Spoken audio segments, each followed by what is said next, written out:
elite level. He has published in internationally recognized journals as well as sports science journals. And currently, Cliff believes that there is 3 core skills advocated by the Chartered Society of Physiotherapists. And his topic today would be shoulder impingement, re-educating muscles up the kinetic chain with motor control. And finally, but definitely not the least, is Mr. Kevin E. Wilk. Kevin is currently the Associate Clinical Director for Champion of Sports Medicine in Birmingham. In addition to that, he is as well the Director of Rehabilitation Research at the American Sports Medicine Institute of Birmingham. And his topic currently today would be shoulder rehabilitation for professional athletes. So without further ado, I would like to call my fellow colleague, Dr. Rezal Abu Hanifa, to start today's shoulder series, which is our final and third series. Welcome, Dr. Rezal. Thank you, Dr. Malini.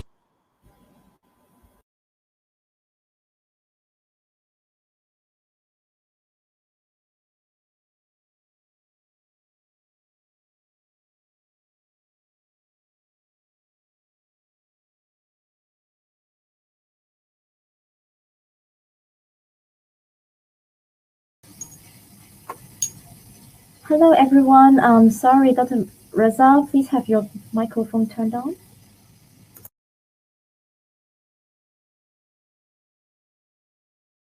Mistake. All right. Hi. Sorry for that again. Thank you very much to Dr. Malini for that nice introduction. So the topic that I'd like to present for today is shoulder impingement, the current updates in shoulder pain. But before that, just let me talk a bit about where I am currently attached to.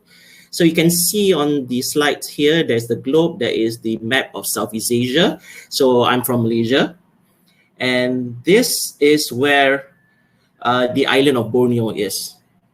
And the state of Sabah, which was previously called North Borneo, is located on the northern part of the island of Borneo, which is the 3rd largest island in the world. And Kota Kinabalu is the capital city located in the west coast.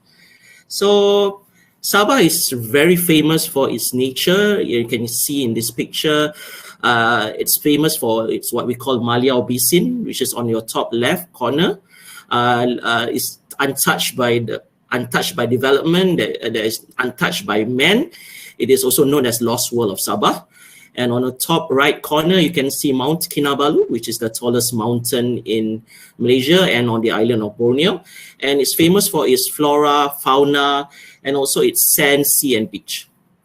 So I'm currently working in Sports Medicine Unit, Orthopedic Department in Queen Elizabeth Hospital, which is one of the hospital named after the Queen Mother. There's one in Hong Kong, there's one in Singapore, there are dozens, I assume, in UK itself. So the current Queen Elizabeth Hospital is in its 3rd iteration, built in 1957, and it was officially visited by the Queen Elizabeth II in 1971. Now, I'm going to start my presentation with a poll question, all right? So there'll be 4 answers, either A, B, C, and D. So which are the rotator cuff muscles of the shoulder? Okay, Anita? Yes, poll question release. So you guys can choose A, B, C, or D.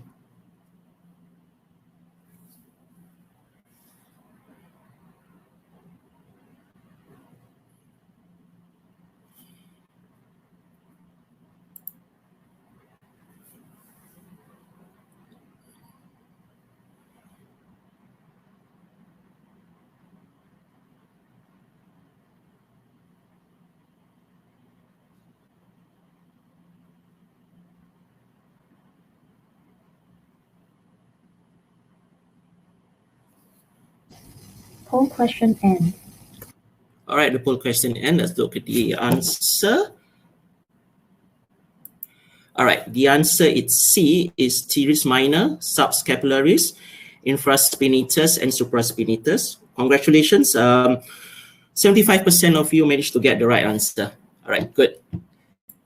All right, let's talk about a bit of epidemiology of shoulder pain.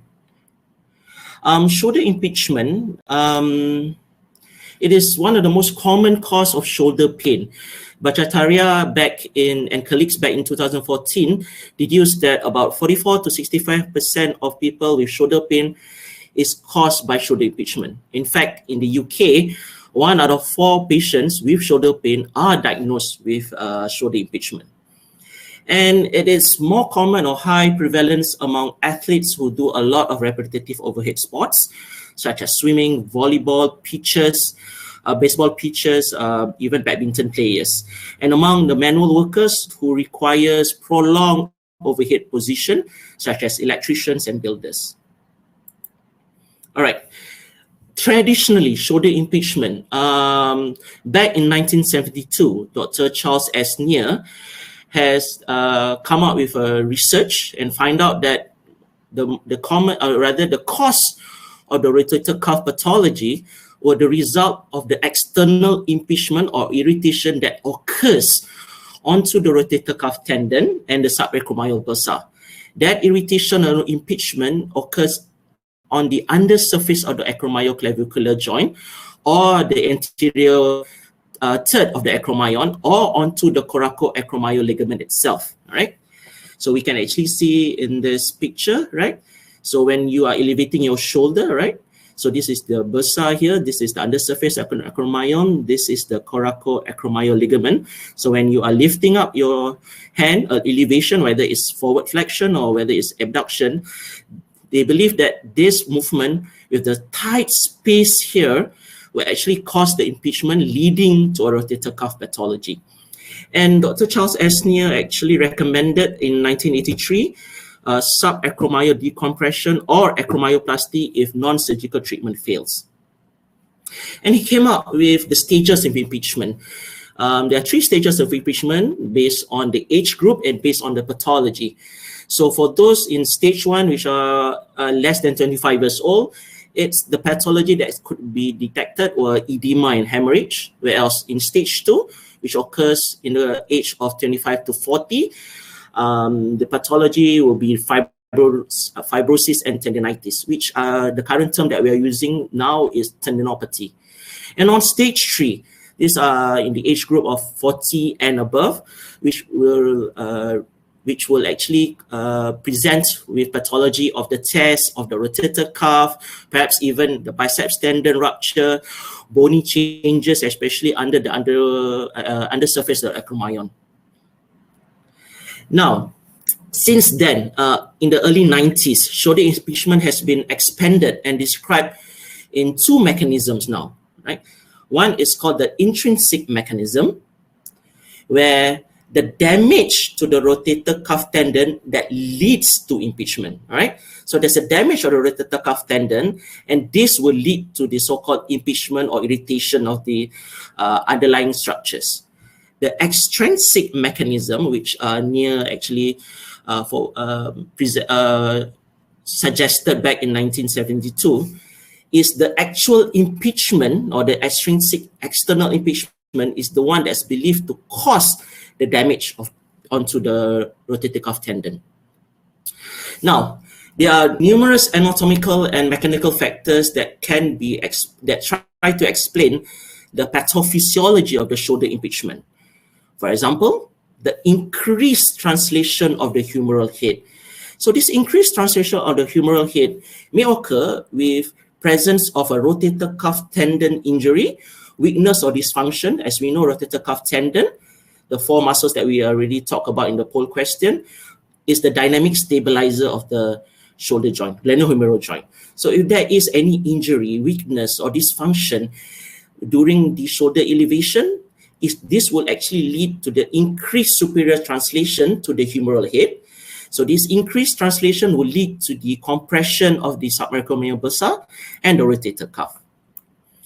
Another factor that's been identified is reduction in the distance between the undersurface of the acromion and the acromial head. right? So this is what we call the acromyo head distance, AHD. And they found that there is some fair correlation if it's 7 millimeters and below that could lead to this type of mechanical injury. Another, which is also explained by Neil himself, Dr. Neil, sorry about that, the acromyon morphology, right? So extrinsic compression that contributes to this development of rotator cuff impingement and rotator cuff tendinopathy. It's more common in type 3 type of acromyon morphology. We'll talk about it later on after this slide. The next one is the actual osteophytic changes, OA changes in the acromyoclavicular joint. Okay, so there's a presence of an osteophyte, and this will lead to actual mechanical irritation and compression of the underlying soft tissue. Another factor that's been identified is called the coracoacromyo ligament. So coracoacromyo ligament. They have noted that the lateral band of the coracoacromyo ligament has been implicated in the impingement of rotator cuff. Studies have shown that the lateral band, which is the region that's most likely to impinge onto the rotator cuff, actually has a large cross-sectional area, but a shorter surface associated with the rotator cuff tear. So these are some of the factors that's been identified or try to explain the pathophysiology of rotator cuff tendon and impingement. So this is the thing that I was talking about, the acromyon morphology. There are 3 acromyons that actually there's 4, but when we talk about this, we're talking about 3 types. There's a flat, type 1, 2 is curved, and 3 is hooked. So the hooked acromyon has the highest association with the impingement. Now, another factor that they look into is the role of the scapulothoracic dysfunction, all right, the so-called physiological joint. The scapulothoracic dysfunction and shoulder impingement is related, but what remains unclear is whether scapulothoracic dysfunction causes an impingement and rotator cuff injuries, or it's due, the presence of scapulothoracic is because of a shoulder impingement itself.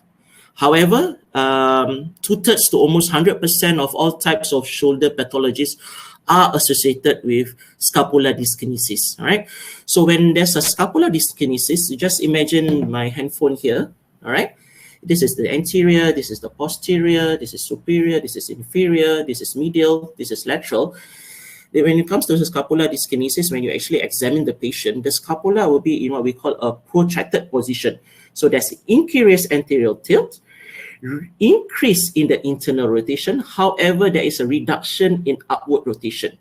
So the presence of tightness of the pec minor or the overactivation of upper trapezius associated with the weakness of the lower trapezius and the serratus anterior may actually cause this reduction in posterior tilt, reduce in external rotation, and reduce in upward rotation of the scapula during arm elevation. So there is a role of scapulothoracic dysfunction in shoulder pain. It's just that we are not sure whether it's the cause of it or whether it is due to it. All right, I'm just going to touch a bit about posterior internal impingement. All right, this actually occurs commonly among overhead athletes, especially the athletes who are involved in what we call the late cocking stage of throwing, right? So you just imagine your arm is abducted, maximal external rotation, and maximum extension. Now, the whole idea is to achieve the rotational velocity of 7,000 degrees per second. So during this movement of extreme movement, right, there will be a compression of the tendon of at the greater tuberosity of a humerus against the posterior superior part of the glenoid rim. So this will lead to what we call a posterior internal impingement, where the athlete will complain of pain in the posterior shoulder. And chronically, it can also lead associated with rotator cuff tear, especially what we call PASTA lesion. PASTA stands for partial articular supraspinatus tendon avulsion lesion, and also SLAP lesion, superior labrum anterior posterior lesion. Now, clinically, the athletes will usually complain of posterior shoulder pain, which is worsened during the throwing movement, especially the late walking phase. The pain may radiate to the lateral arm of the deltoid.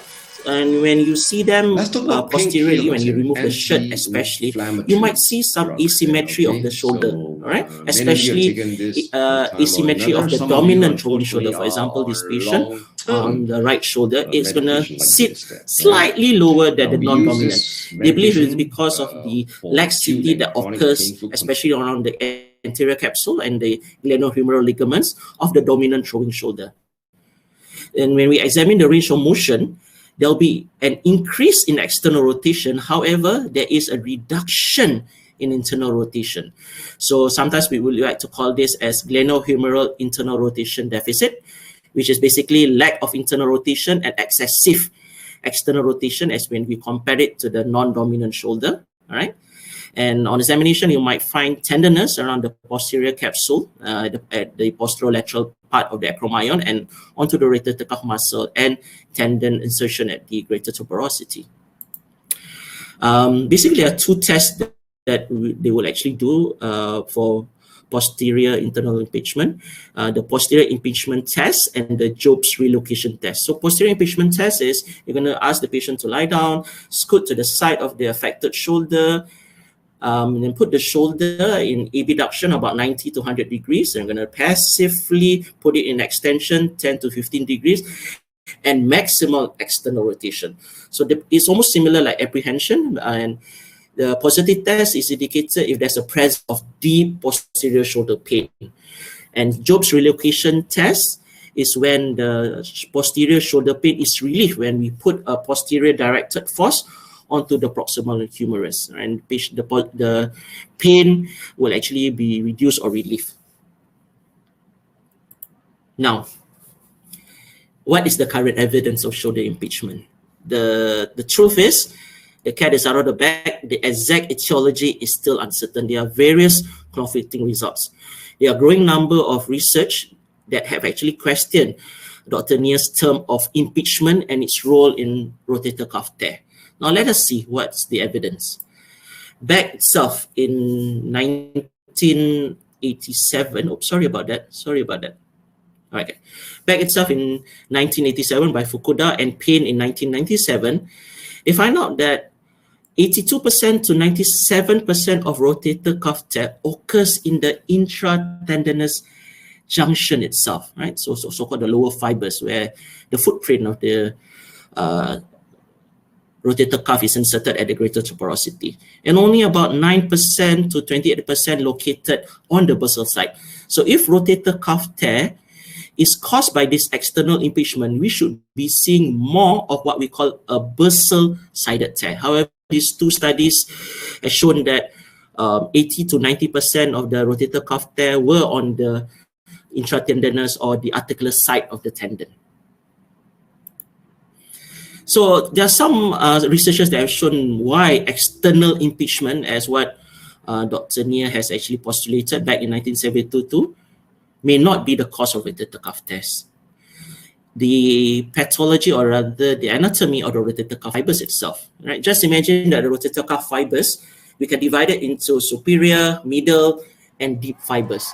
They find out that Hashimoto, even back in 2003, has identified that there are greater fiber degeneration that occurs at this orientation that occurs in the middle and deeper fibers. So they believe that degeneration is the primary cause of rotator cuff tear.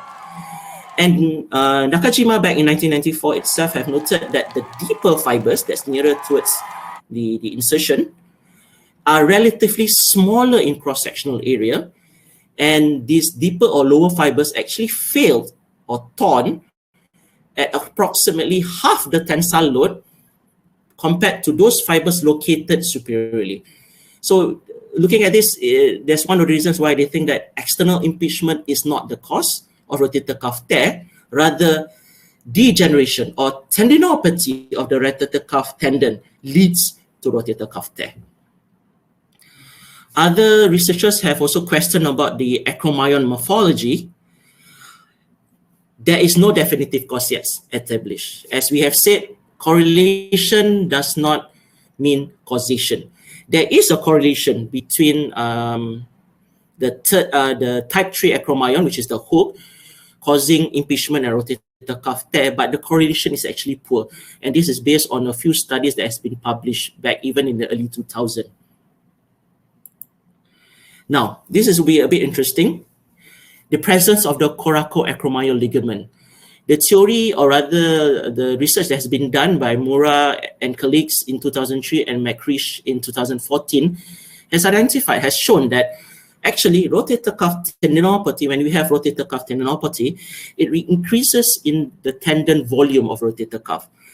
And this tendinopathy leads to rotator cuff dysfunction or weakness, and this will lead to the superior translation of the humeral head during shoulder elevation, hitting on the undersurface. And they find out that when it translates superiorly, all right, there will be chronic strain of the rotator cuff under the coracoacromial ligament, and this will lead to rotator cuff tear. So this is also another explanation of why it may not be this external impingement, but more of towards intrinsic or internal impingement. Current evidence, a lot of school of thoughts that thinks more of tendinopathy, subacromial pain syndrome as part of the intrinsic mechanism rather than the extrinsic mechanism. So intrinsic mechanism has been identified as one of the cause of subacromial pain syndrome. As we have said earlier, histological findings shows that a lot of it is associated with tendinopathy, and histological findings have shown there's little healing or almost no inflammation. So there's also poor vascularity of the supraspinatus tendon at the insertion, at the footprint of the greater tuberosity, leading to degenerative tendon and tears. So most of it, the current school of thought says is degenerative tendon leading to tears, leading to the so-called internal impingement and leading to the subacromial pain syndrome. And this is quite interesting actually. The source of pain is actually mediated mostly by the free nerve ending fibers in the bursa itself. All right? Rotator cuff tendon histologically has been shown to only have very few nerve fibers, and most or largely mechanoreceptors and the free nerve ending fibers are located mostly in the subacromial bursa, in the coracoacromial ligaments, and also in the glenohumeral ligaments. And histologically, studies have shown that degenerated tendon would actually produce transmitters that will actually initiate pain response from the bursa primarily, and also from the ligaments, joint, and capsule. So this shows more towards tendinopathy leading towards rotator cuff tear rather than an external impingement.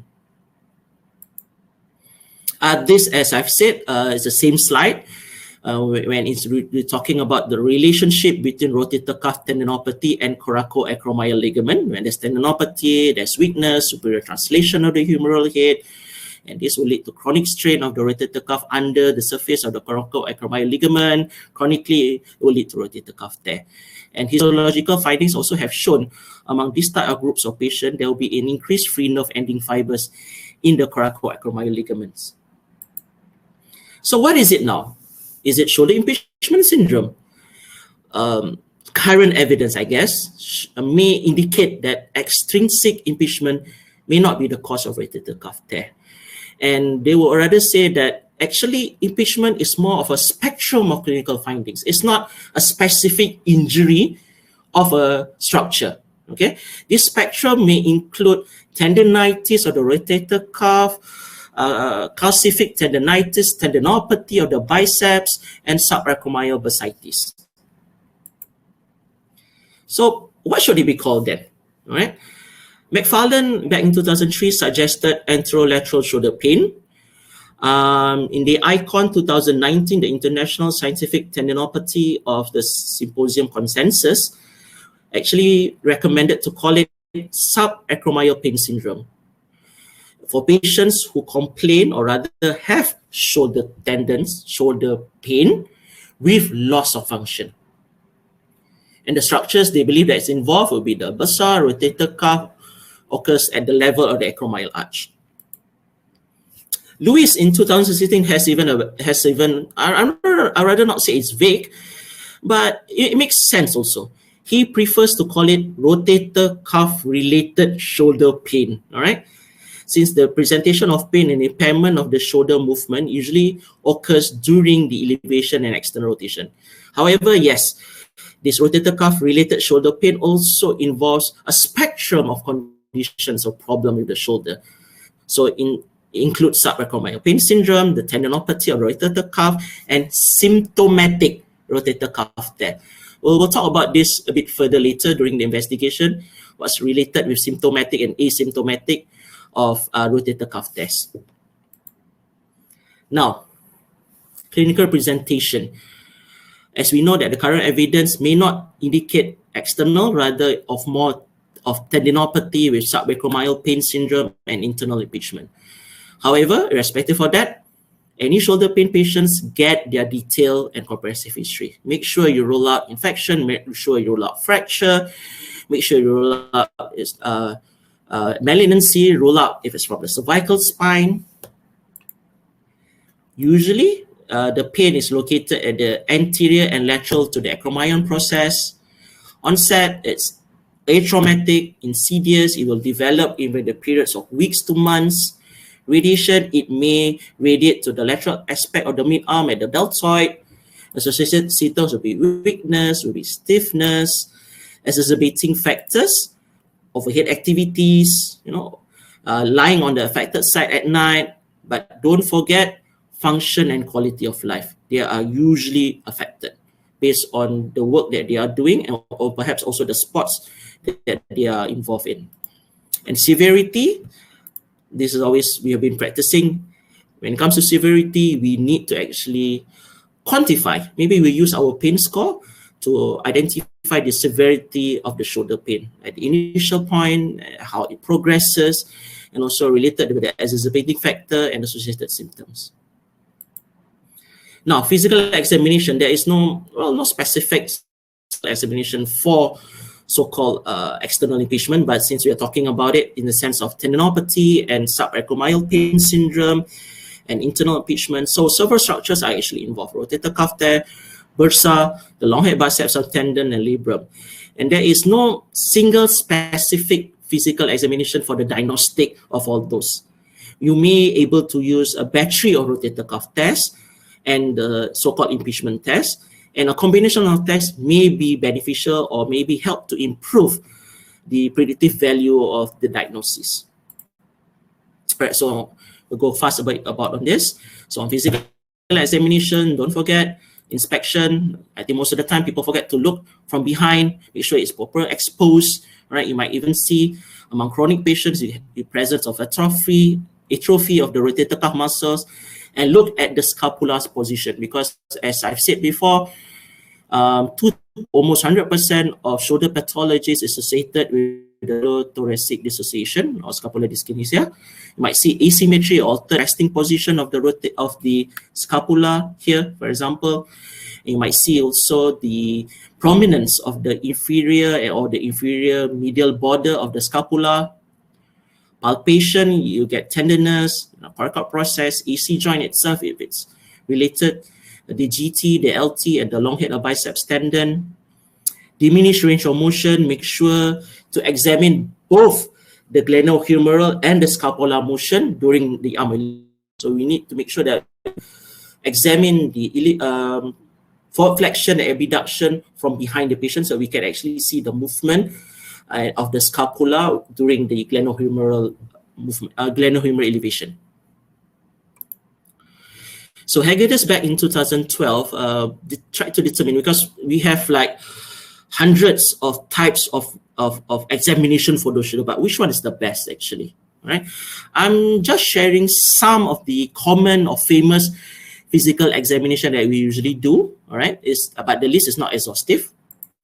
So we can see an example, an empty can test. What's interesting is you can look at how people actually do research in terms of empty can test and pathology. You can look into the sense of them trying to diagnose in relation of tests, whether it's rotator cuff test, supraspinatus tear, supraspinatus tendinopathy, and in fact, some actually did studies to determine whether empty can test may be good to diagnose subacromial impingement. But as you guys can see, there's a varying degrees of sensitivity and specificity, but it's not that sensitive or specific for subacromial pain. Now we can also do lateral drops test. It's actually quite highly specific and sensitive for rotator cuff tear. We can also do drop arm tests to identify whether it's pathology based on CHEW study, but low in sensitivity but very high in specificity. The same thing with full thickness tear by Buck and colleague, a high in specificity but quite or lowish on its sensitivity. The painful out, which is actually quite interesting, is from 60 to 120 degrees.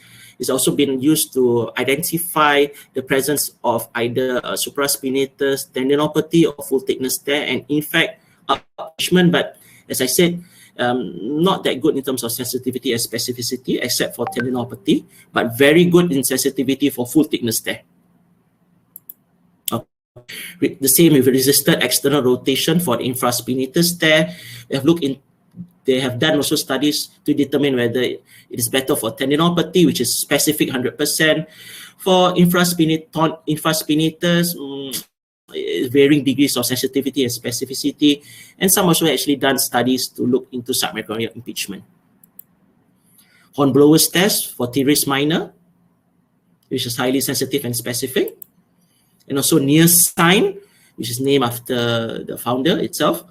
Been looked into impingement. It's very low specificity, but some studies have shown that it is moderately sensitive. And also some studies have done for supraspinatus tendinopathy, but a bit moderate or lowish sensitivity and specificity. This is Hawkins Kennedy. All right. You can see based on various authors, it is not that sensitive, maybe moderately sensitive, but not that specific. Okay. And also for supraspinatus tendinopathy. All right. So the author ended for a battery of tests. Perhaps it would be better that if it's sensitive more than 80%, sensitive specific for more than 80%, likelihood ratio positive of more than 5, or likelihood ratio negative of less than 0.2. So at that time, it is noted, I'm so sorry if it's a very small screen here.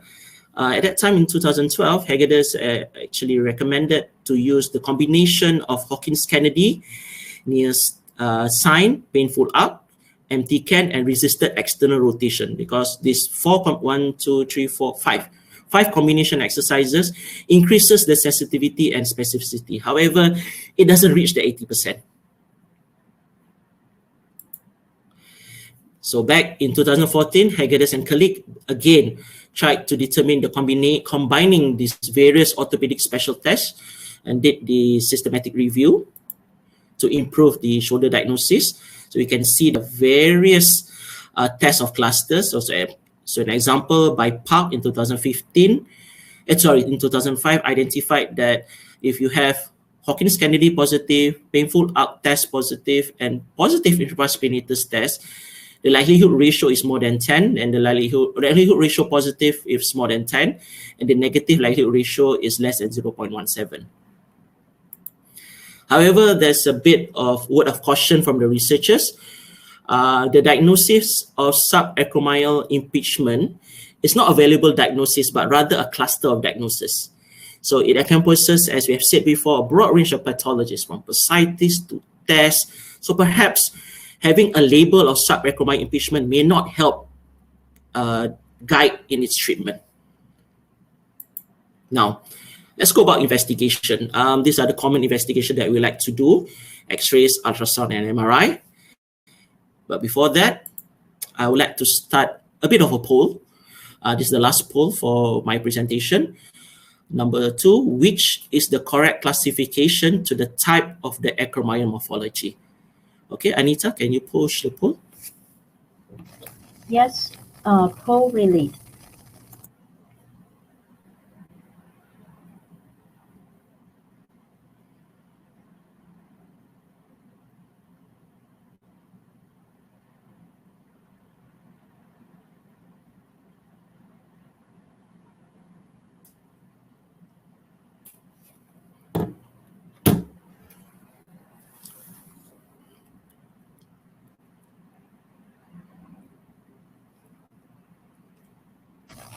Poll closed.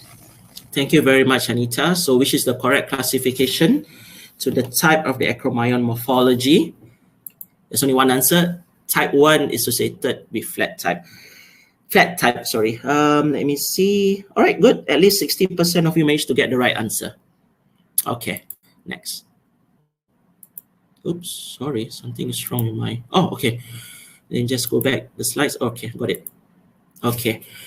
So let's talk about some of the common X-rays that we do. We can also do what we call the supraspinatus outlet view. Okay, so we can actually see based on this the undersurface of acromyon, specifically at the anterior third of the acromyon here, to see whether it's type 1, flat, type 2, the anterior third is curved. I'm sorry if the picture is not that clear, but type 3, this is what we call the hook acromyon. Okay. Another example of doing the X-ray is doing AP view and also the supraspinatus outlook view in order to see what we call the acromyohumeral distance. You can do it in both views itself, at the acromyohumeral distance for the supraspinatus outlook view. So this is on the surface of the acromyon here, superior surface of the humeral head. The same thing on the AP view, right? This is the humeral head here. Here's the undersurface here, the distance. Normally, in both AP and supraspinatus outlet view, normal acromyo head distance, acromohumeral head distance is about 10 millimeters, and anything 7 millimeters and below may actually indicate a full thickness rotator cuff tear. Right, ultrasound. Okay, we can even do ultrasound. Like me and my colleagues, we can actually do what we call a bedside ultrasound for a musculoskeletal. We can actually see here, there's a full thickness there of the supraspinatus. And you might actually see here, I'm sorry for the pictures, may not be that clear, but the presence of fluid, or rather there's a presence indication of a thickened bursa. So this is supraspinatus tendon, and above it is your subacromial bursa. So there's a presence of a thickened bursa. Of course, an MRI, you can actually see some tears at the footprint here, and this is an indication of a tear occurring beneath the acromyon here. So actually, again, the picture is not that clear, I'm sorry, but actually, I wanted to show the presence of an osteophyte impinging onto the rotator cuff tendon. All right. Now, what are the current evidence in relation to radiological findings and shoulder problems? We may be a bit too over-reliant, myself may be guilty of this also, to determine the structural cause based on the radiological studies.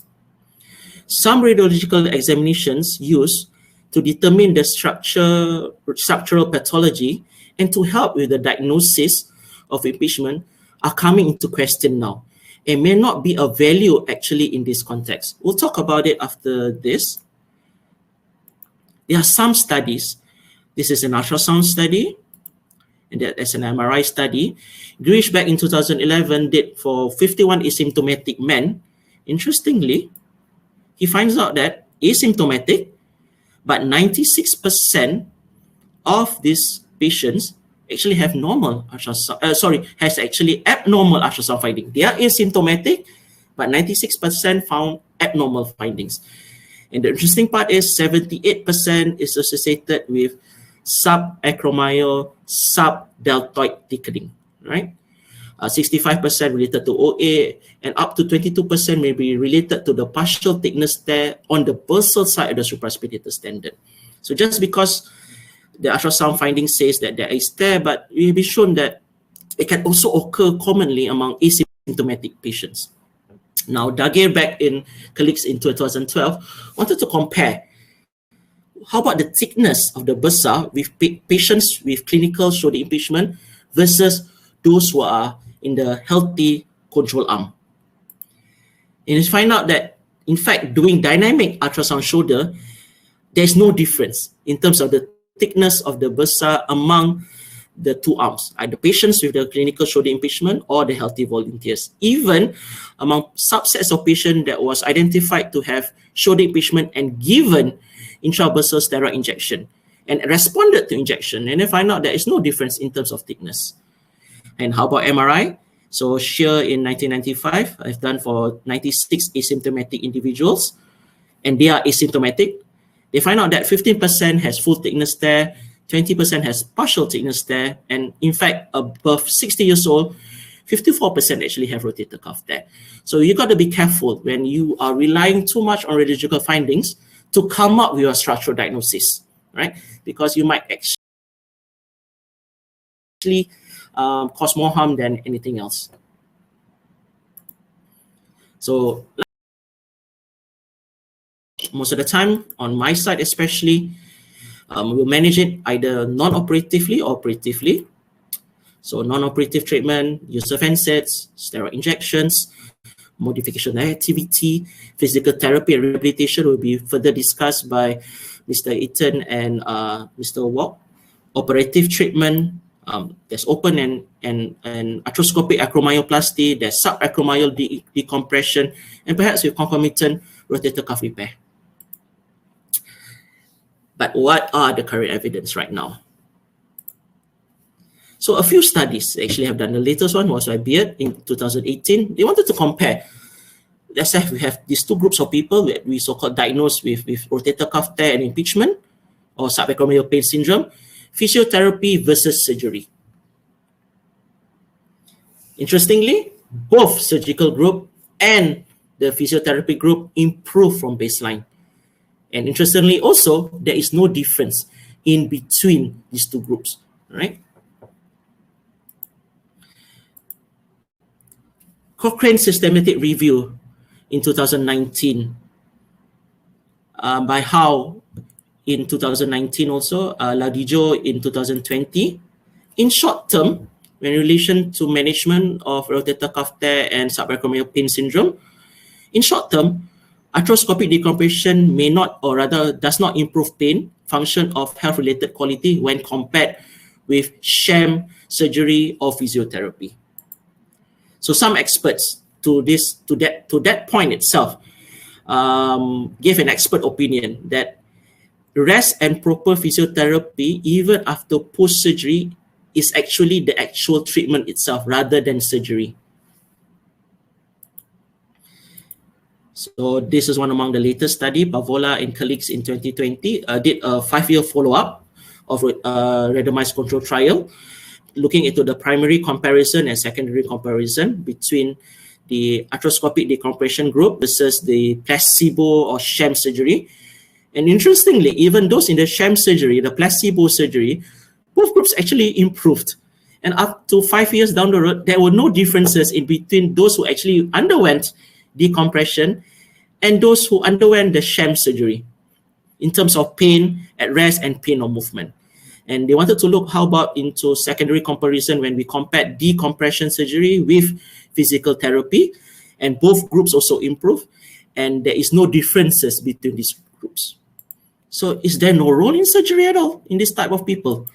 Well, there of course, medical always say it is not black and white. It's always in between, and the gray is always in between. It's always gray, and there are always different shades of gray. So Antoine and colleagues back in 2017 wanted to look into what we call the Copeland-Levy classification for arthroscopic evaluation of impingement, and find out that there are lesions and severity with different degree of damage onto the two surfaces, which is the undersurface of the acromyon and the bursal side of the rotator cuff tear. And they postulate that it shows that there is mechanical contact or impingement between the humeral head and the acromyon. However, this study was not able to determine whether it is an intrinsic mechanism that's causing the so-called impingement. When we're talking about intrinsic, as I told you, in relation to rotator cuff tendinopathy, tendon injury, and loss of shoulder depression of the rotator cuff muscle, or is it secondary to an actual impingement, which is what we call the extrinsic mechanism? Of course, there are also numerous studies that have shown. One of the good ones by Fafaras back in 2018 did a 10-year follow-up for decompression, open acromyoplasty, and physical therapy or conservative treatment. And his study says there's a better long-term result in both surgical group compared to physical therapy, and there's a possible long-term protective effect of doing surgical decompression for those above 60 years old. So is there any role in surgery? Well, this is the Copeland-Levy classification looking at impingement lesion on the undersurface acromyon, also the impingement lesion on the bursal side of the rotator cuff there. Sacrament education may still play a role, especially when conservative treatment fails. However, there are limited randomized control trial studies. In fact, what's the best type of therapy or rehabilitation, especially those in the failed conservative treatment. And the author actually suggests that maybe certain groups of patients, especially those above 60 years old, may actually benefit from surgery, also based on the severity of the lesions, based on the Copeland-Levy classification. However, we need further research on this. So injection, I'll go fast on this. So what injection? Corticosteroid with or without local anesthetic. Good, mild, short-term pain relief in about 8 weeks. How about when we compare with PRP, with steroid? They found out that both groups actually improved, but only significant for PRP at 12 weeks. But based on systematic and meta-analysis review, the study is underpowered, so it's still insufficient evidence for recommendation of PRP. Where? Subacromial subdeltoid bursa. And how? You can either choose either way, landmark or ultrasound guided, because studies have shown that it's equally effective and accurate. So do we have the answer now? Cools back in 2016 actually said no one label will satisfy anyone. Not one label will satisfy everyone. We clinicians, myself included, I'm guilty myself, we prefer structural pathology diagnosis so that we say, if this is diagnosis, then this is how we're going to manage. However, shoulder is a very complex joint, especially when it comes to non-traumatic shoulder pain. Should we call subacromial pain syndrome? It may not reflect the causes of pain that's located outside the subacromial structures. Should we call it rotator cuff disease? It may not reflect causes of pain that also located outside the structures of the subacromial and also rotator cuff, which is also include of long biceps tendon and labrum. And Lewis back in 2016 recommends not to use the word impingement at all as the cause of rotator cuff tear, as it may create some incorrect perception of the pathogenesis. So a group of researchers actually may recommend, I'm not saying that I'm following this too much, but I do practice it a bit. Rather than looking at it as a structural pathology, maybe it's more appropriate to see how does the movement, how does the pain disturbs with the person's function. If it's an athlete, how it disturbs with the athlete's performance. If it's the layman, how is it disturbs with his work and activities of daily living, rather than trying to be so engrossed in calling it a proper structural pathology. So we can actually do it as what we call an individualized based treatment strategy based on what we call the symptom-directed movement. If it's muscle dysfunction, is it flexibility problem, is it a scapulothoracic dysfunction? So if it's muscle dysfunction, you need to help the athlete or patients itself in improving the muscle strength and performance, motor controls, functional biomechanics, and kinetics. All this will be further explained by my next two presenters.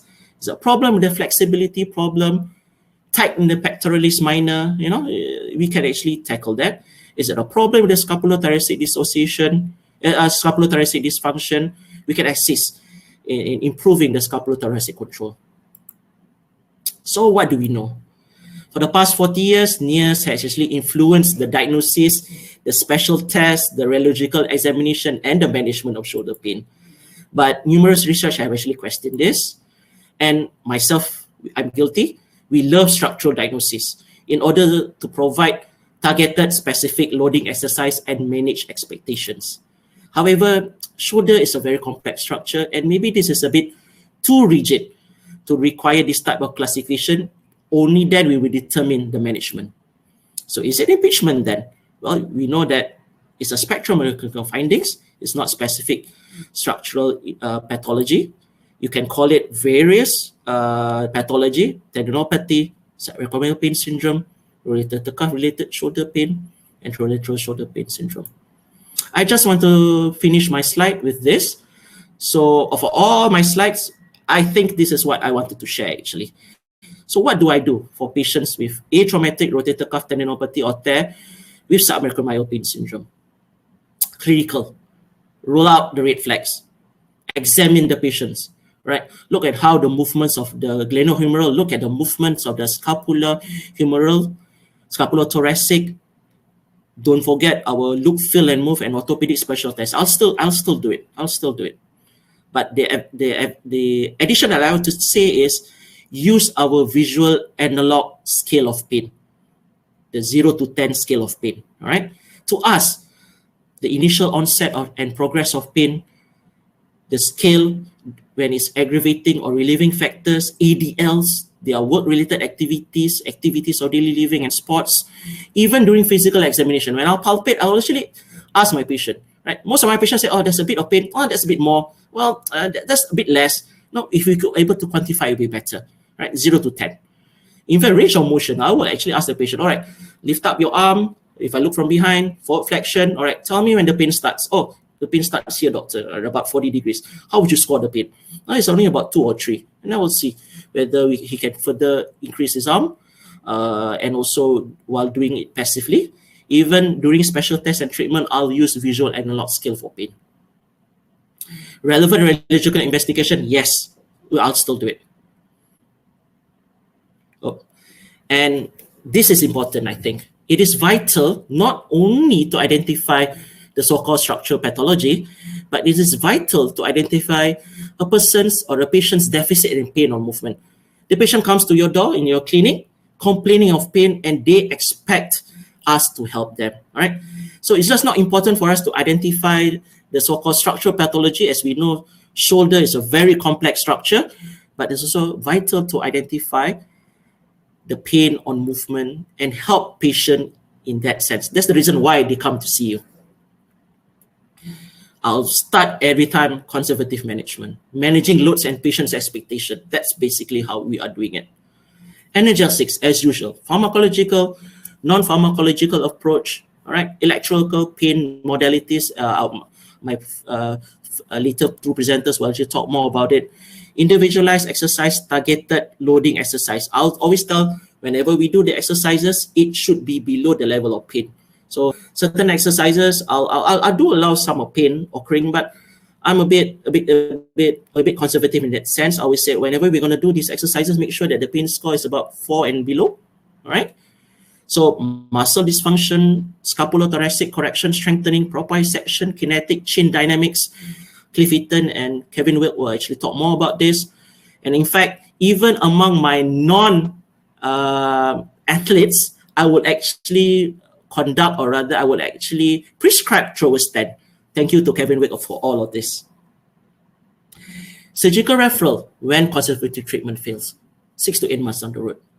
But before we decide that my treatment fails, make sure, number one, is the correct program, rehabilitation program that's individualized for that patient.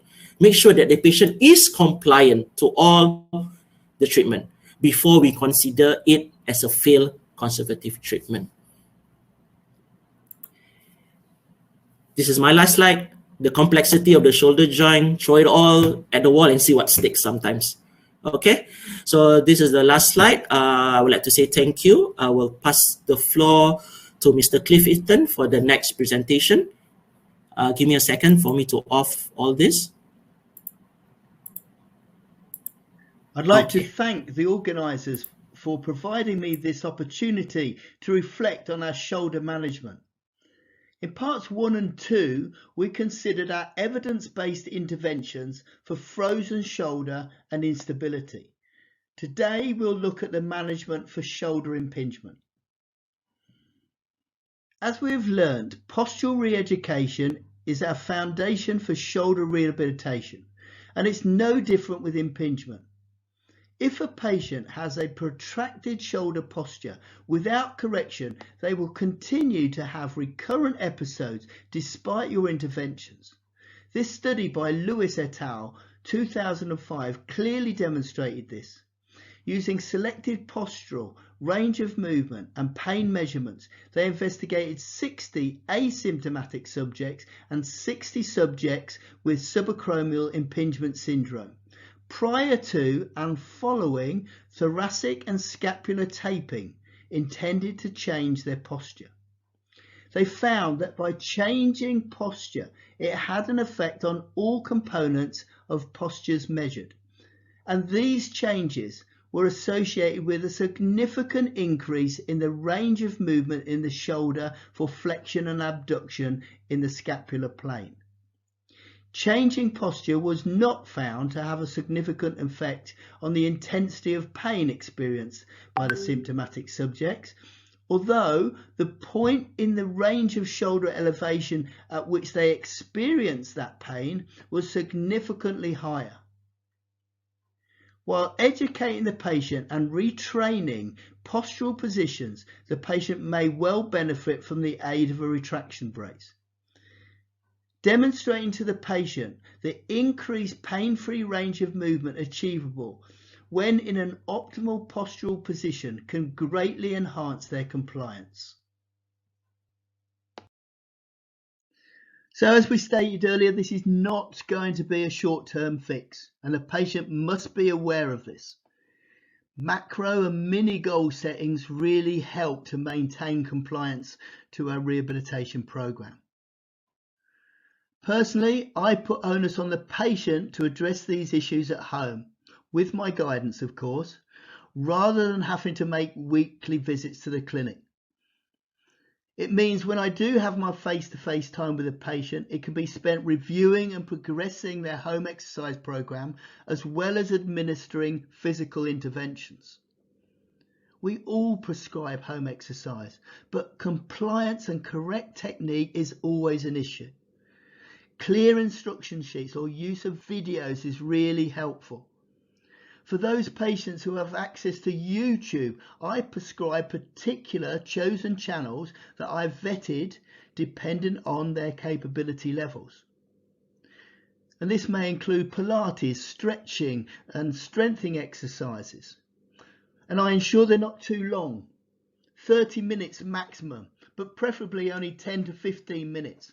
And encourage a routine where they can be fitted around family and work commitments, and preferably at the same time every day.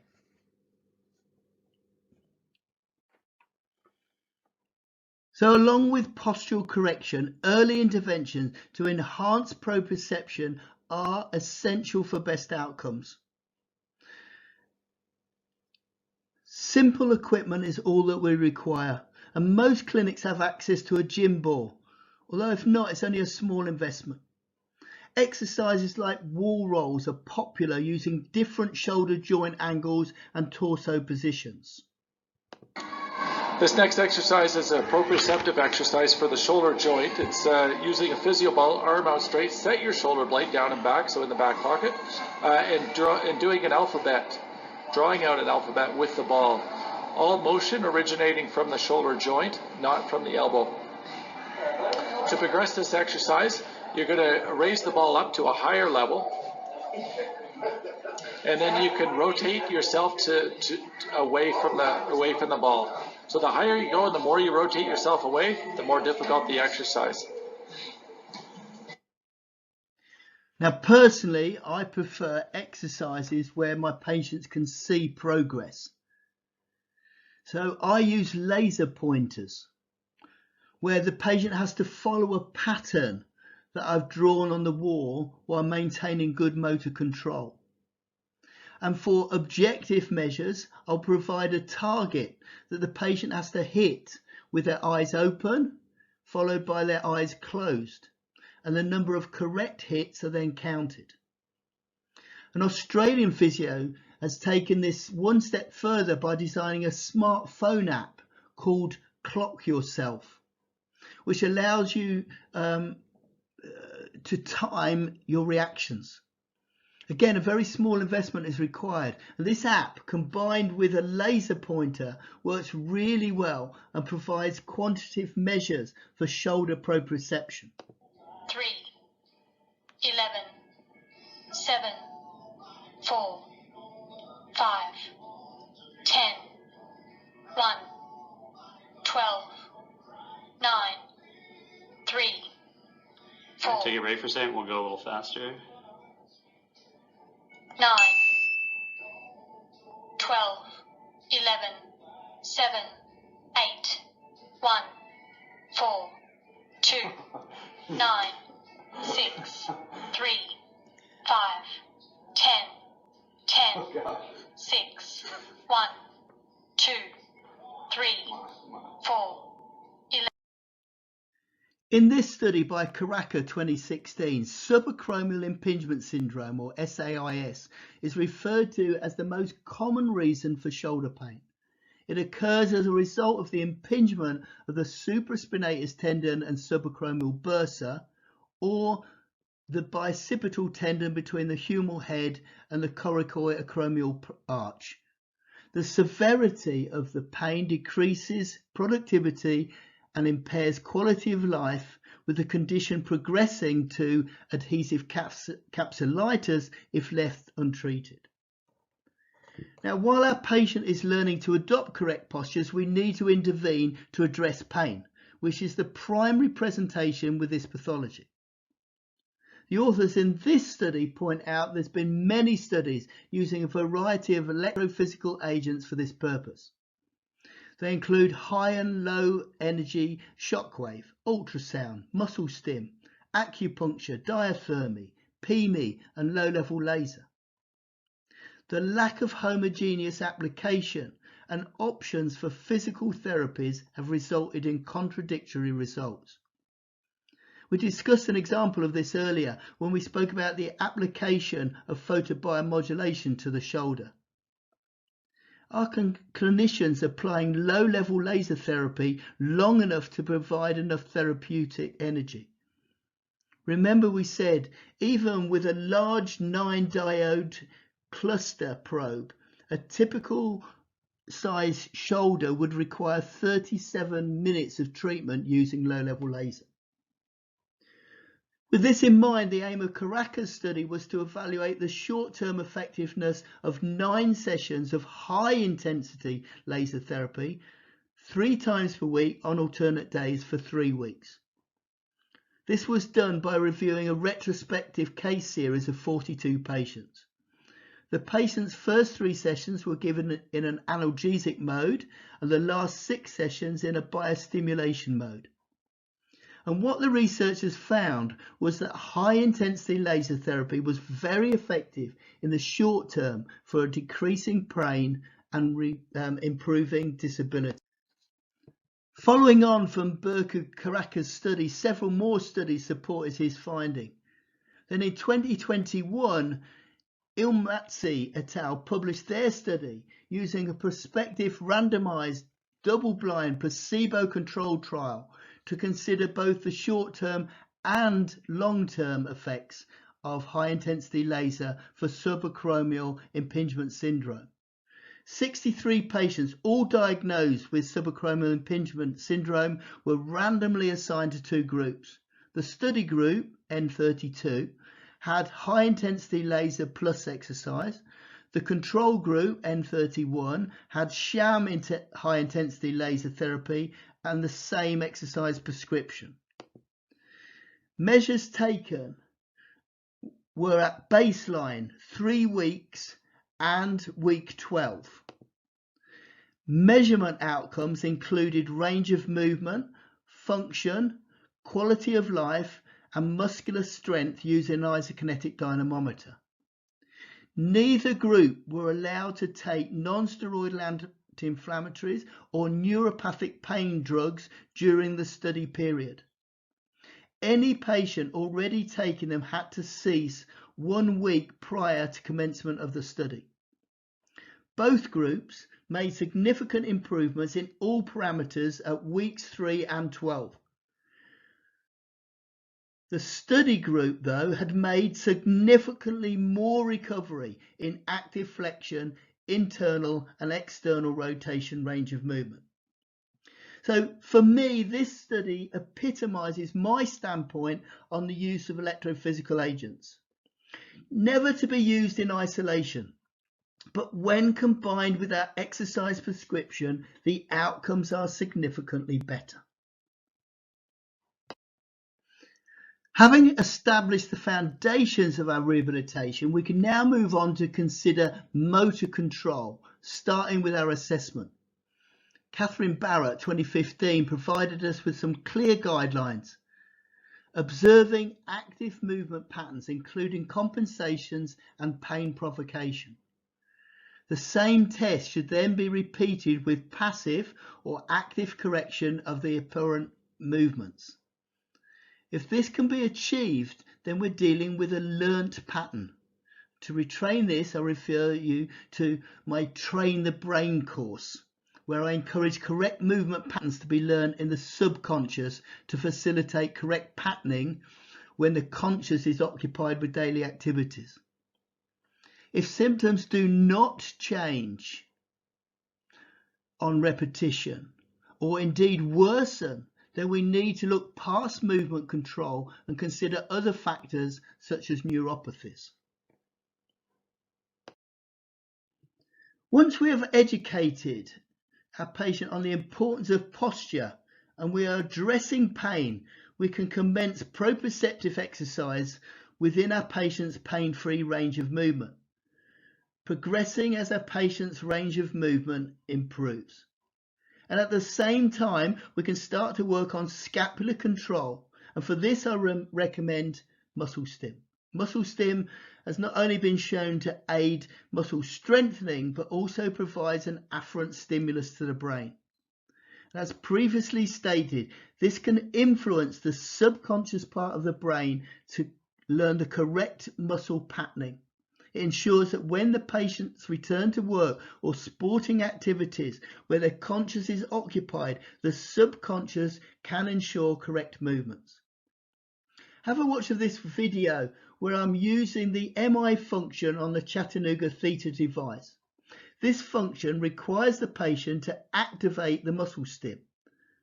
So having taught them how to fire the selected scapular stabilizer, the patient then has to work out a strategy to activate it. And once achieved, he'll be rewarded by a muscle stim, which reinforces this movement pattern. Hi, so today we're looking at a tip how we can use our Chattanooga muscle stim to encourage biofeedback and use it as an internal focus. We know from Ben Jansmin's work in 2015 that if we use external focus, in other words, we're teaching our movement control in the conscious part of the brain, when the patient goes off and returns to sport or returns to their daily activity, they lose that movement pattern. So it's much better that we teach the patient in the subconscious part of the brain. And muscle stims are really helpful adjunct to that. And I want to show you how we can use it using the MI action function. So I've got a patient here with poor scapular stability, and I want to encourage him to use his lower traps before we do mobilization of the shoulder. So I'm going to choose a program called Disuse Atrophy. It's a program that works at 35 Hz and targets type 1 fibers. Our stability muscles obviously have a high proportion of type 1 fibers. So I select the program, I press start, and the first thing that happens is that this little sensor here is scanning the muscle to identify what is his chronaxy. Chronaxy simply means the minimum pulse width with the minimum energy in order to get an action potential. This ensures that we not only get a safe and effective treatment, but also comfortable for our patient. So what I want to show you now is using a small amount of intensity. I can get the lower trapezius muscles to fire and get the scapular position in place. On the first session, we do this. It allows the patient to understand what the type of movement they need to produce. And on the second, I ask the patient to replicate this movement by recruiting lower trapezius. And when this sensor picks up that this muscle contracts, it rewards him with a muscle stim. So hence we get the biofeedback. We also get an afferent impulse to the brain, and in turn then the brain processes that information and provides an efferent stimulus back to the muscle. So you'll note that the patient is learning the correct way to fire this stability muscle, but I'm not giving any instruction because I want him to learn this in the subconscious part of the brain. And then I can progress this movement onto adding in mobilization exercises to the shoulder.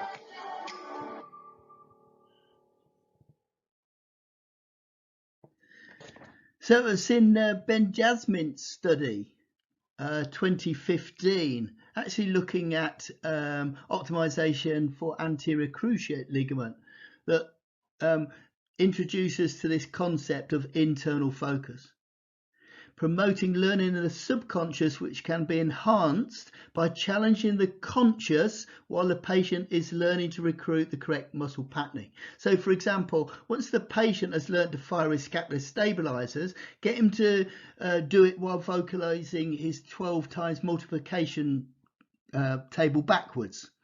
And then challenge him further by adding in catch and drop exercise shown in the Derby instability program. This concept of using NMES to encourage correct movement control and enhance proprioception around the shoulder may be new to some of you. Hopefully, what you will already be aware of is how NMES can also promote faster strength gains. In recognition of my co-presenter's work in this area, I will share this slide with you. Kevin Wilk was part of this team of researchers looking at the effects of NMES on infraspinatus strength post-rotator cuff repair. This was one of the pioneering studies looking at using NMES for the shoulder. Prior to this, most studies on shoulder rehabilitation referred to the strength gains found with NMES in the lower limb. I'm sure Kevin can go into more detail, but suffice to say that the NMES group made 22% more strength gains compared to the control group. So for those of you already using muscle stim, let me finish by showing you some clinical examples of how I incorporate muscle stim into my shoulder rehabilitation. So this is Archie, who presented with left-sided shoulder impingement. Before addressing the obvious weak lower traps, I needed to reduce the hypertonicity in the upper traps. So my treatment session would start with using the decontracture program over the upper traps. And once these had started to relax, I added the 2+2 feature. Now this feature allows channel 1 and 2 and 3 and 4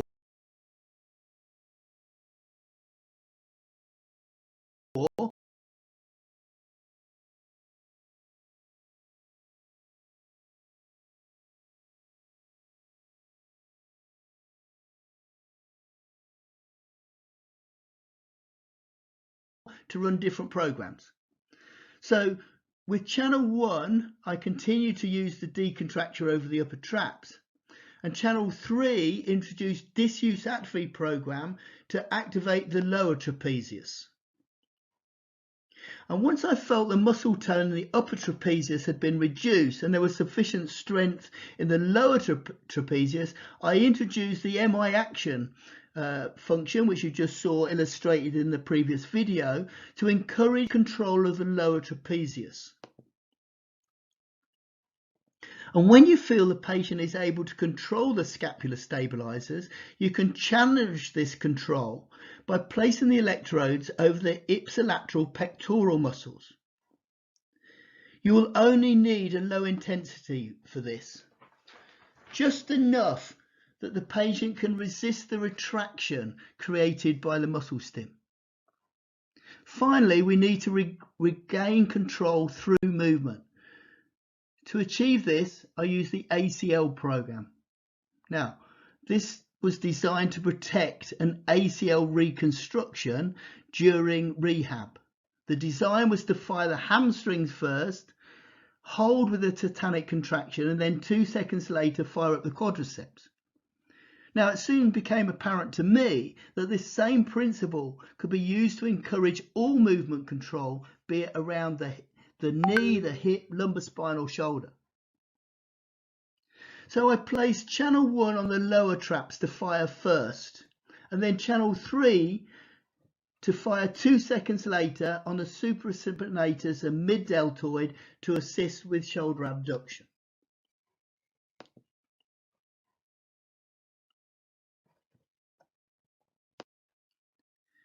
To conclude, I want to share with you 2 short video clips showing clinical examples of using muscle stim activating scapular stabilizers.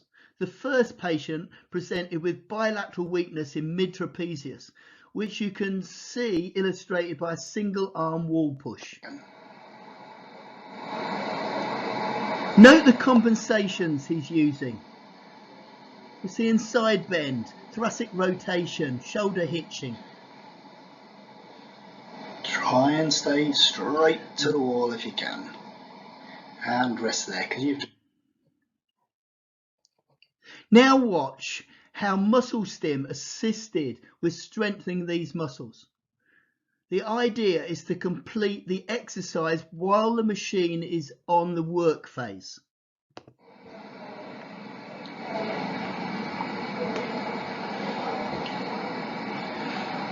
Whoa, there it went. Okay. What happened there? Yeah, just halfway it stops, and that's when I... Okay. So see how the machine's helping you. So that's actually quite good for me, because I can use that in my video, saying, look, when the machine wasn't on, that's how it was, and now the machine's on. This is out of control. Steel rod, and off you go. Look at the difference. Good. Okay, and lastly, this last patient was unable to complete a single arm wall push simply because he did not have the stability provided by his serratus anterior. With the aid of muscle stim activating this muscle, he was able to complete the exercise. You'll note here I'm quite anal about adjusting compensations. So he's got a lot of lordosis there, which we want to correct. He was inside bend. Right. And the next time it works, because I want you to go down and I want you to try doing your push-ups again, okay? And rest in between each one, okay? So you've got 6 seconds to go down, down, down, down, down, down, down, down, down, okay? And push yourself back and give yourself a rest. That's top, isn't it?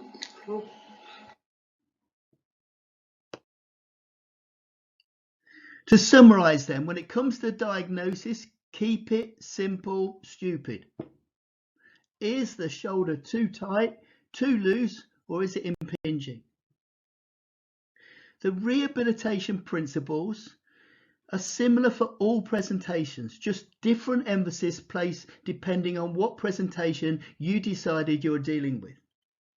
The foundation of any shoulder rehabilitation is posture re-education. Early interventions for proprioception should be encouraged. When we consider evidence-based practice, we need to think about those modalities that can significantly enhance our outcomes for pain, proprioception, range of movement, muscle strengthening, and control. For pain, the best intervention appears to be photobiomodulation, especially high-intensity laser therapy. Where pain and range of movement are affected, such as with adhesive capsulitis, then shockwave proves to be another good adjunct. The use of laser pointers or smartphone apps are a good way of being able to provide our patients with positive feedback on proprioceptive progression. And when it comes to enhancing muscle strength and control, then combining muscle stim with our exercise prescription provides significantly better and quicker results. Finally, our exercise prescription needs to be supported by evidence. For example, the Derby Shoulder Instability Program, while obviously allowing for individual patient variances. And when it comes to motor control, remember to train the brain. Embed the correct movement patterns into the subconscious. So that concludes my presentation. I hope you found this presentation stimulating and thought-provoking. If any of the video content was of interest to you, please visit www.djo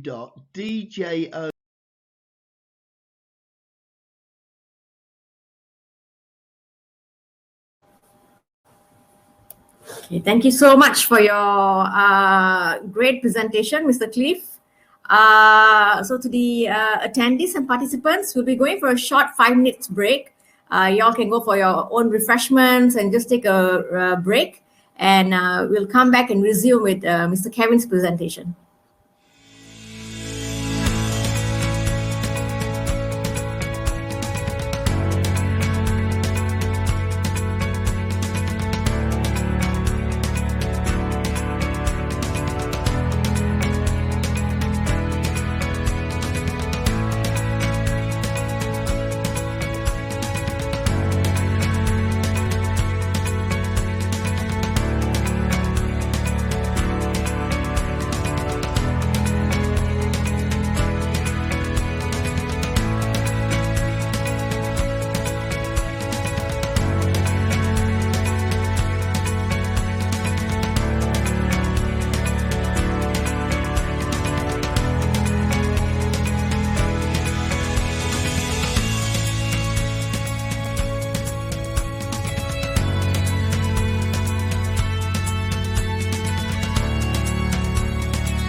Okay, welcome back, guys. Our next presenter, last but definitely not the least, is Mr. Kevin E. Wilk.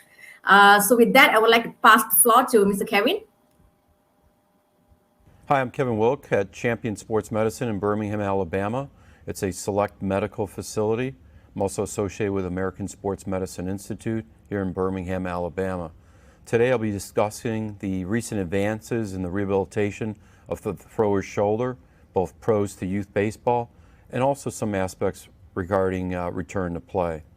Webinars are good. They're nice to see from a standpoint of being able to view it from your home or from your office, as you see here. So you can be poolside, you can be oceanside, you can just be kind of surfing along. This is a photo of Birmingham, Alabama. This is our facility here at St. Vincent's Hospital. Physical therapy and occupational therapy is on the first floor here. Andrews Sports Medicine is right above, and surgery right above us. We have a biomechanics lab, the American Sports Medicine Institute, which is adjacent to this particular facility, where Dr. Fleisig does biomechanical analysis, mainly on the throwing shoulder, but certainly some other athletes have been analyzed there, both golfers as well as tennis players, and even running and cutting. Today we're going to discuss the overhead athlete, which encompasses numerous sports. Many times we just think of the overhead athlete as being a thrower, but softball, volleyball, tennis, swimming, and even water polo can be included. When we talk about rehabilitation programs for the thrower, it comes in many facets based on your clinical examination. So there could be many things that go wrong with that overhead thrower. One could be muscle imbalances, motion differences as far as ER and IR, or a loss of internal rotation bilaterally. If we do see a change in internal rotation at a very high value or discrepancy compared to the opposite side, it's often referred to as GERD, a glenohumeral joint internal rotation deficit. Also, we look at total range of motion, adding internal and external rotation together. If their total rotation is off, we may want to consider stretching as well. But we look at other motions as well, cross-body motion, flexion. We'll even look at external rotation at various degrees of arm elevation. If they are tight, we'll do some stretching.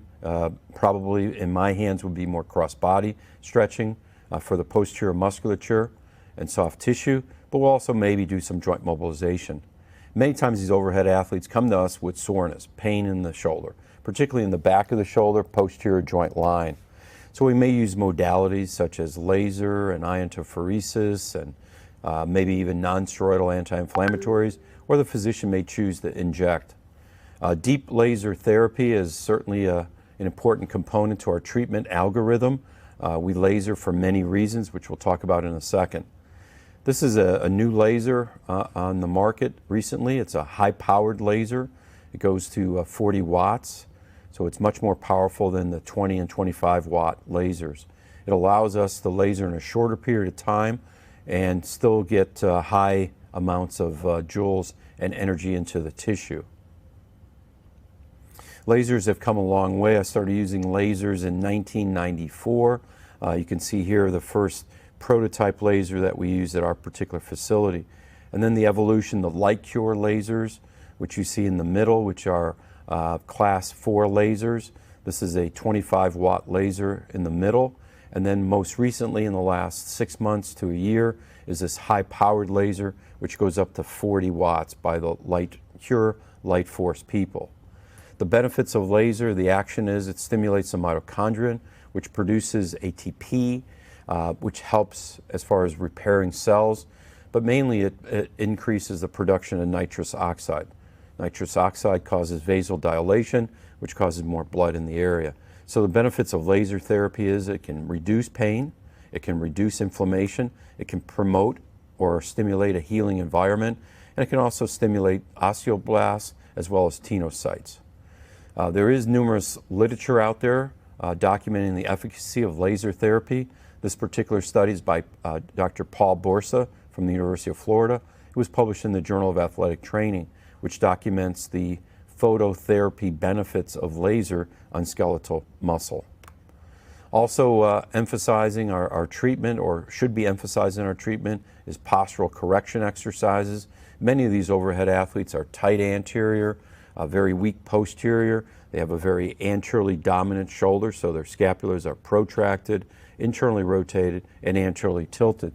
So we want to address that with exercises that stretch anterior, pec minor, pec major, but also strengthen rhomboids, middle trap and lower trap, as well as posterior cuff. Also, a hallmark of our program is many times due to laxity in the shoulder is stabilization. Neuromuscular exercises, proprioceptive exercises, perturbation and end range stabilization. And we're always looking at muscle ratios. Last component is the kinetic chain, which is very important. Over 60% of the kinetic energy is generated from the legs and the core of the body. And really the arm just propels the ball forward. So we want to throw with the entire body and not necessarily just with the arm. So with young people especially, we do a lot of leg and hip exercises, core exercises, and teach them to transfer their energy from their lower extremity through their core and their upper body. Biomechanics can never be negated or not looked at. We need to emphasize that when we rehab someone, whether it's a youth baseball player or even a seasoned professional, we're always addressing good body mechanics. After an injury, many times there's alterations, and even the subtle changes in throwing or other sports can cause stress on other joints.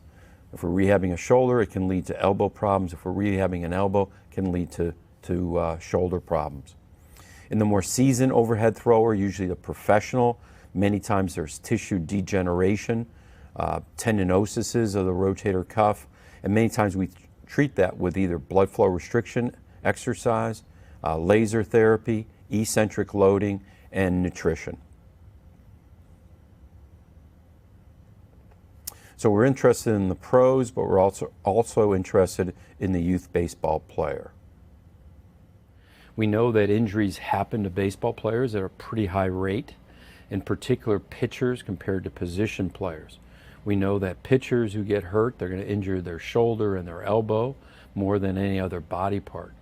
And pitchers that get hurt, there's usually a reason for that as far as age dictates that. So youth baseball players, it's usually overutilization, pitching too much, not enough rest, or poor mechanics. Conversely, the person who is the elite pitcher, most of the time it's overperformance, high velocity. It's been shown that about 50 to 75% of all injuries are to the shoulder or to the elbow. That can be at the collegiate or the elite level. One of the things that's interesting is the paradigm shift. In the past, there were more shoulder injuries to elbow, and now there's more elbow to shoulder injuries at about a 2-to-1 ratio. So some of these injuries happen just because of peculiar types of circumstances, like this young man here getting hit by a pitch ball on his sweatshirt. Sometimes we can avoid these, like this individual. This is a line drive up the middle, and fortunately, just like the Matrix, he was able to get out of the way, went right underneath his chin. Really fortunate that he didn't get it right in the face. So, and that's what the umpire says. He goes, man, that was just like the Matrix. So we know in youth baseball, injuries can occur up to 74% of all baseball players between the ages of 8 and 18 complained of some type of arm pain during the playing season. The bad part was almost 50% were encouraged to keep playing even though their arm hurt. 43% of those youth pitchers reported they were pitching on consecutive days. So we talk about bad mechanics sometimes is the problem. Sometimes it's just bad management, having pitchers throw too often. Another example of potential injury risk training is using weighted balls. And weighted balls have been around since the early 80s, and they've been shown to be effective ways of increasing ball velocity. The problem with weighted balls or weighted baseball throwing is it creates increased load on your arm because the mass is greater, especially if you're young and you don't quite have the strength. So there's a couple examples of how a weighted ball throwing program is done. Here the person's on his knee and he rocks back and forth to get some weight transfer. And so he's using his hips and a core of his body to propel his arm. Here he's standing and he's doing a weight shift back and forth. Again, we call this the rocking type of throw, rock to a throw. So it teaches him to shift his weight forward to back, forward to back. Or we can use a run and gun, where the person runs and throws a weighted ball as hard as they can into a mat. And again, as I mentioned, this has been shown to be effective as far as increasing velocity. Most studies, if not all, have shown that you'll be able to increase velocity by about 4 to 5%. Dr. Fleisig looked at overweight and underweight throwing and basically noted that there were some differences in the mechanics. Reinhold reported in Sports Health in 34 high school baseball players that there was about a 25% injury rate in individuals doing the weighted ball throwing program. In addition, he reported that those individuals in the weighted ball throwing program had an increase in the amount of external rotation or layback, which he contributed to a big reason for the high injury risk. We know that throwing is the fastest human movement, that your shoulder moves at over 7,000 degrees per second. It's about 1 times body weight trying to dislocate your shoulder in the deceleration phase and about half body weight in the late cocking phase. We're also aware that most of your energy comes from your legs and from your trunk, even though young people many times exhibit poor throwing mechanics where they throw with their arm and not with their leg. Because of the excessive motion that's necessary to throw a baseball, we say that the thrower's shoulder is always kind of on this tightrope. It's a fine line between being too loose and too tight. And so consequently, many times they go over into the realm of being injured, so to speak, because of that excessive motion. So you got to be loose enough to throw, but stable enough to provide stability. In our biomechanics lab, run by Dr. Fleisig and others, we can use motion analysis and look frame by frame at very high speeds, 450 frames per second, and look at the precise throwing mechanics and see where the person is off. And we can provide feedback to the individual and also give strategies as far as improving the throwing mechanics. Pitching is a 6-phase process from wind-up to stride to late cocking to acceleration, deceleration, and follow-through. This is a professional baseball pitcher in our biomechanics lab. As you can see in slow motion going through the throwing mechanics. Note the leg drive, note the hip rotation, the long stride over half his height. Notice the left knee flexed, the amount of external rotation, the amount of trunk, and the limited amount of internal rotation in the deceleration phase. So why do people get hurt? Well, as I mentioned in passing, kids get hurt because they're pitchers. Kids get hurt because they pitch too much. They pitch when they're fatigued. They don't get enough rest, either during a particular week, playing in multiple leagues, or not at the end of the season. Improper throwing mechanics, playing year-round baseball, improper training, such as conditioning and using weighted balls. So sometimes it's a mechanical type of issue like you see here. Young man learning to throw, and his dad who's coaching him is going to show him proper mechanics, show him how to do it, except dad's mechanics aren't very good as well. And junior does it the same way, pushing with the elbow. Sometimes even the pros' mechanics can be a little bit off. This person just kind of stumbles on the mound and has a seat, and everyone gets a big kick out of that, except probably him. Just sit down, relax a minute, take a breather. He bounced up quick though. Major league pitchers, the reason they get hurt as far as higher injury risk is velocity. Velocity correlates to elbow injuries, in particular UCL, but can be a problem at the shoulder as well.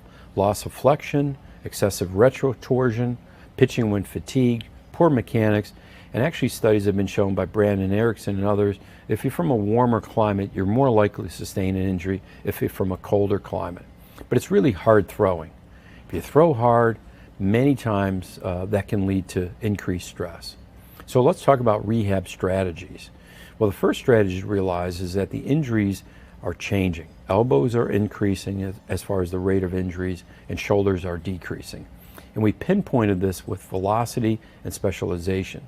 If you look at Major League Baseball over the last 10 years, the average velocity of a fastball has gradually increased every year. But every year, the number of Tommy John surgeries has increased as well. Many times it's based on age. A younger person may be more susceptible if they try to throw really hard and they're not skeletally mature yet, like you see these two individuals. Both are 16 years of age, but dramatically look different. We did a study looking at injury rates, UCLs, and we found that at the major league level, about 25% of all the pitchers on the staff will have undergone Tommy John surgery. In the minor leagues, it was around 14% back in 2015. A more recent study in 2019 showed minor leaguers increased from 15 or 14 to 19, and the big leaguers went from 25 to 26. So let's talk some rehab concepts from the youth to the high school to the professional ranks. So what are some rehab things that we can promote for youth baseball players? One thing to consider is we don't want a young person like this just standing there doing a tubing exercise with no legs involvement, no core of their body involvement. So there's more to doing an exercise like this than standing and doing resistance bands. So we want them to do things like this: lunging, incorporating posterior chain, squatting, doing a side plank, something like this to bring more of the body into the equation.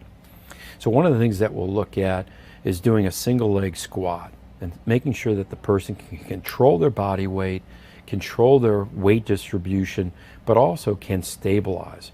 The other thing we can do is a lunge, like you see here in this lower picture, do a lunge with a full can movement. So the person lunges forward, maintains that position, and does the 10 reps in the full can. We like to use a stability ball as far as laying on it to bring in posterior chain. Here they're doing a T exercise for rhomboids and scapular muscles. The picture to your left is more sideline plank, bringing in hips. Single leg balance to the right. That's a tough exercise for a lot of young people. It's a single leg squat. Person standing on one leg has to balance, has to control it. One on the left does a squat and does rowing at the same time. Posture is really important in all baseball players, but in young people, many times they have poor posture as they have backpacks and sitting over a computer or a portable game or their phones. So we do the corner stretch. Corner stretch is important to get your arms back and stretch pectoralis minor. We can do reverse wall slides where a person's back is up against the wall as well. Tubing exercises are great to do, but as I mentioned before, we just don't want them to do it in a standing, relaxed posture. We want either a squat, a lunge, or a side plank. We also try to address body mechanics, throwing mechanics, pitching mechanics. So we want to make sure they're pitching properly. So watch this young man in the biomechanics lab. Looks pretty good up to that point, but the problem is, the ball is almost bigger than his hand. It's hard for him to hold on to it, and he brings it way up high, I think just from a momentum standpoint. And as a result of being so high with the ball in his arm, his shoulder position is off. It's nothing like we showed with the pro. He's way up here. He should be up at 90 degrees, not 120. And as a result, because he was high, he got to drop down, and when he drops down, he actually drops down too low. So he's high there, and when he drops down right there, notice where his arm is. It's not in a horrible position, but it's a little bit lower than what it should be. And in addition to that, he's also leading with his elbow. So he's pushing the ball right there. Some of that is just arm strength, good mechanics, good body strength in the legs. This young man is a high school pitcher who's going to really bring in an excessive trunk.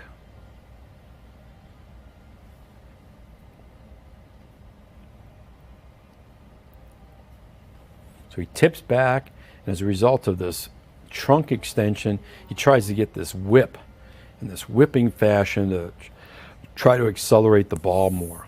The problem with this is it's putting, as you chiropractors would certainly know, it's putting excessive stress on his lumbar spine, and as a result can result into facet syndromes, can result into spondylolistheses, which we tend to see quite a bit of spondylolistheses in professional baseball players.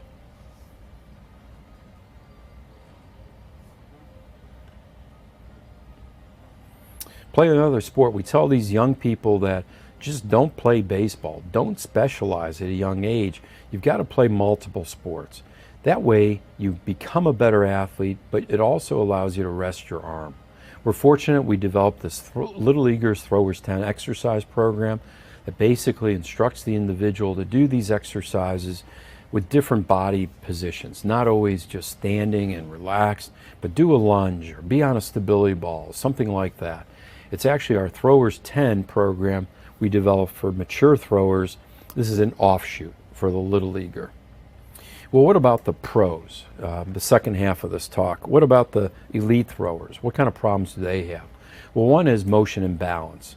And the motion imbalance that we see is many times GERD, that there's a loss of internal rotation and a gain in external rotation. So GERD stands for glenohumeral joint internal rotation deficit. This is an example of a person with GERD, but in reality, he's completely asymptomatic. So now the question is, will this GERD phenomena lead to a problem? And I would tell you that the answer is probably not, because his total motion is in a normal range, and we'll talk about that in a minute. So GERD is only one piece of the puzzle, if you will. We look at total motion, adding external rotation and internal rotation together. We add the sum of the two together, we get our total rotation.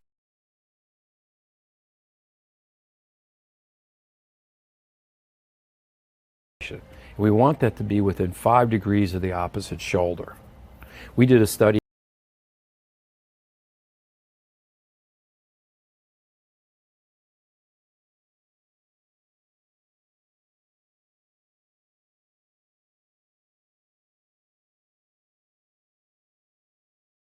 an 8-year study with one professional baseball team.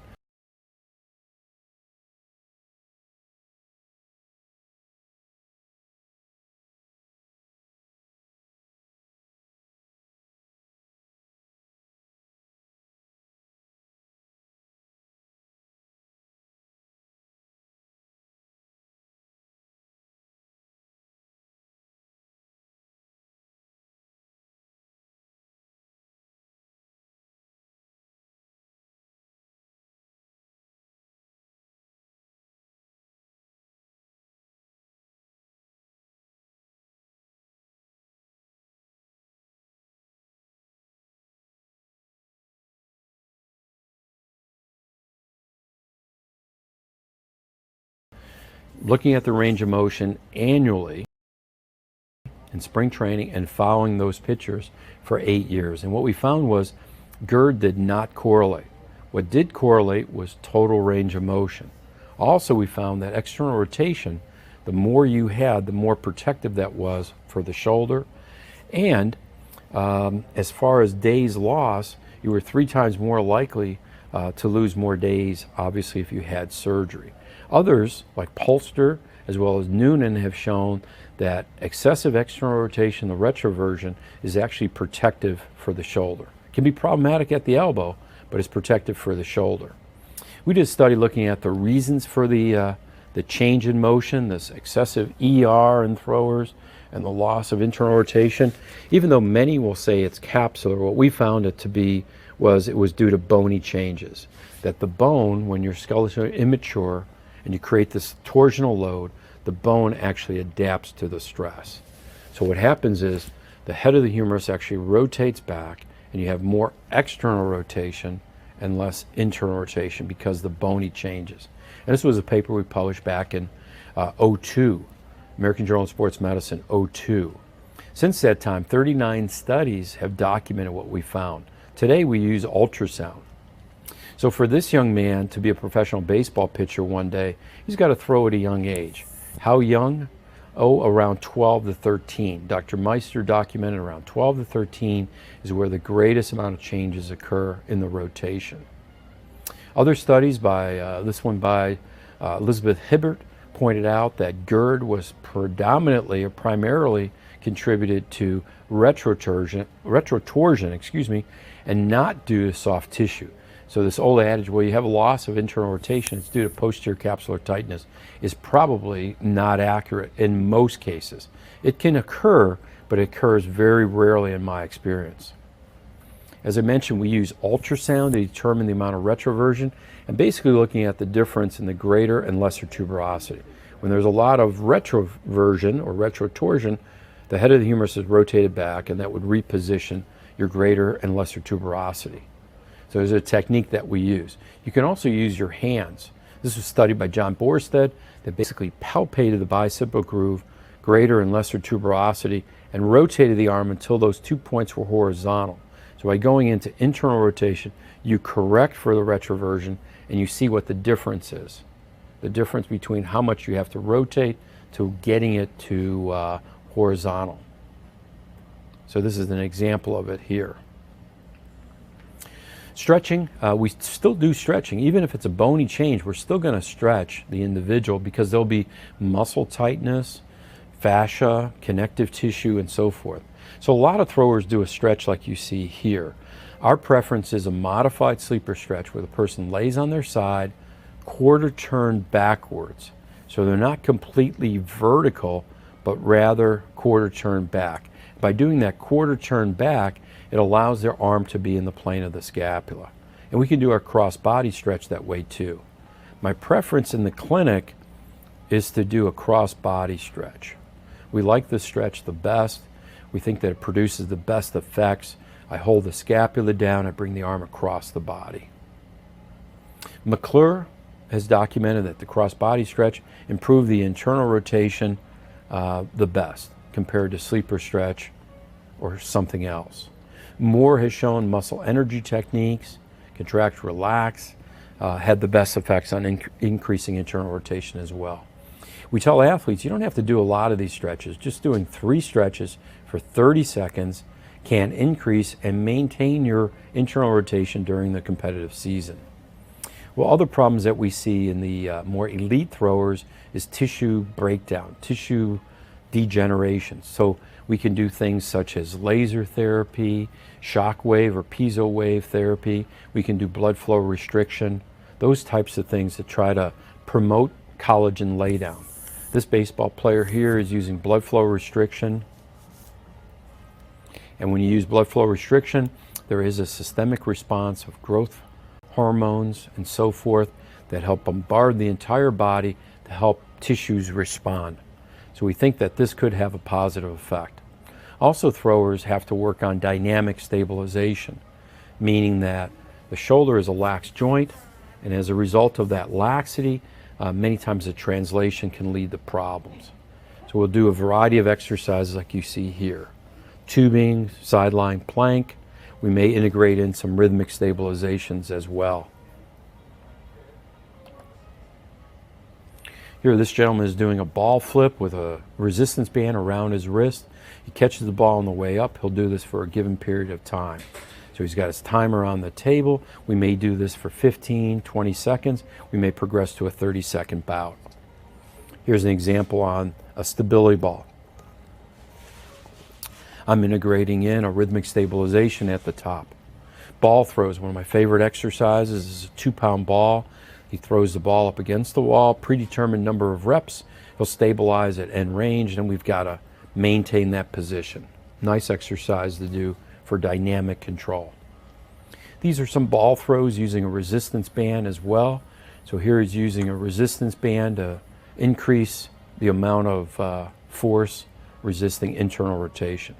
Here we're resisting external rotation. This is one resisting external rotation with a ball throw, and I'm doing an end range rhythmic stabilization. So usually at a predetermined number of reps, we'll ask the person to stabilize at end range, and it promotes this dynamic stabilization. This is a football quarterback doing his throws up against the wall, and we've got a dumbbell in the opposite hand where he's got to stabilize. Posture. Overhead athletes generally have a compromise in posture. They have soft tissue changes posterior and anterior. They have tightness in the front, stretch weakness in the back. So we try to target low trap. So the exercise on your right we call the low trap exercise. The exercise on the left has been touted as the robbery. We prefer the one on the right.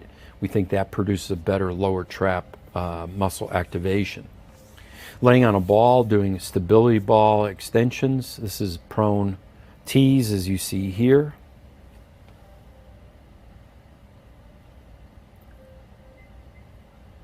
We can also do a reverse wall slide where the person slides up and down the wall, so they're doing a squat, but they're also sliding their arms up and down as well. So stretching anterior as well as recruiting posterior. Kinetic chain effect. We've got to bring legs into the equation, particularly hips. Hips and legs drive the arm, so it's really, really important for that to occur. So here's a side plank where that bottom leg is doing the majority of the work, the plank. So he's activating his hip abductors. Here I'm adding some manual resistance at the same time.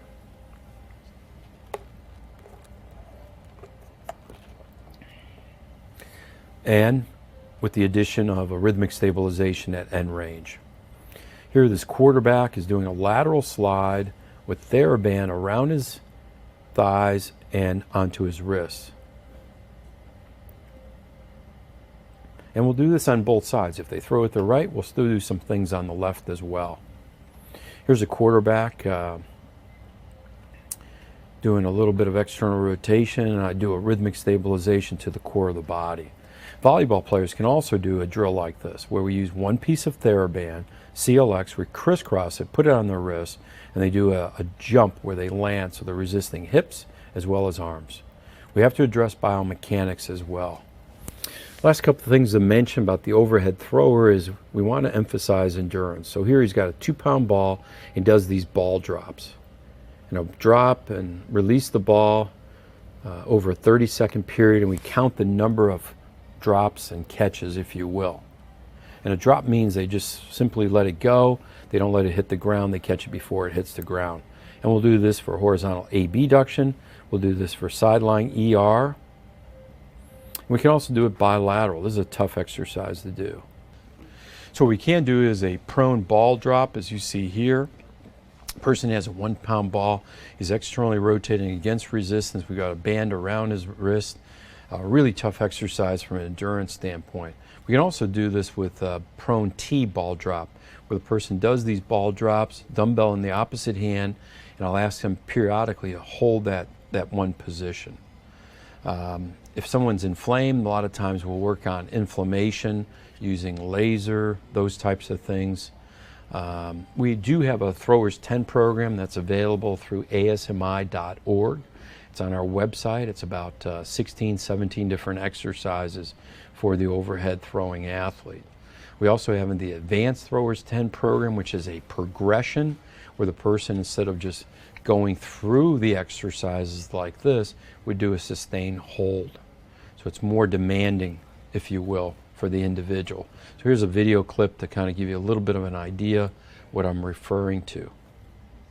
Person seated on a stability ball, does his full can.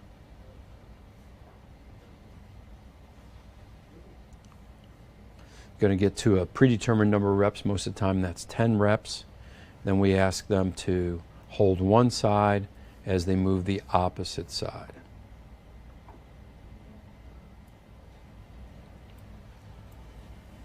Tough exercise to do, actually, and most of the time the person will do about half the amount of weight that they can do on their own. Other exercise that we'll do is what we call a prone T. The person's laying prone over a stability ball, dumbbells in each hand.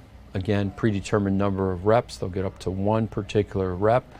Either it's the 10th rep or 12th rep. We'll ask them to hold, and they'll move the opposite side, as you see here.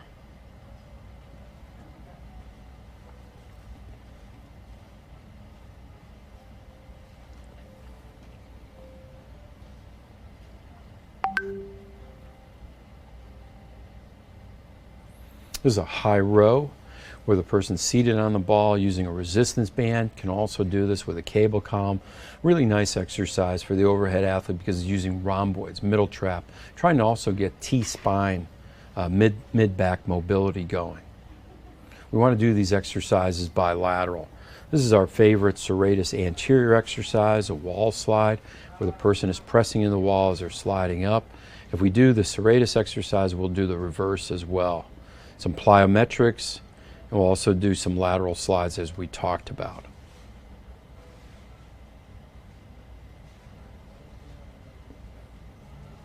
Throwing programs for us, when we return these people back to throwing, we take them out to about 120 feet, and if they're a pitcher, then we'll ask them to come in, but they're never throwing super long distance. We've done a couple studies on this that basically showed when you get to your max distance, your mechanics changes dramatically. The other thing to realize is when people throw from the mound, their exertion doesn't meet the actual, or the perception doesn't meet reality. So if they think they're throwing at 50%, they're probably throwing more like 75%. We talked a little bit about the weighted ball throwing program. We think this is a risk for injury, and we need to be cautious with it.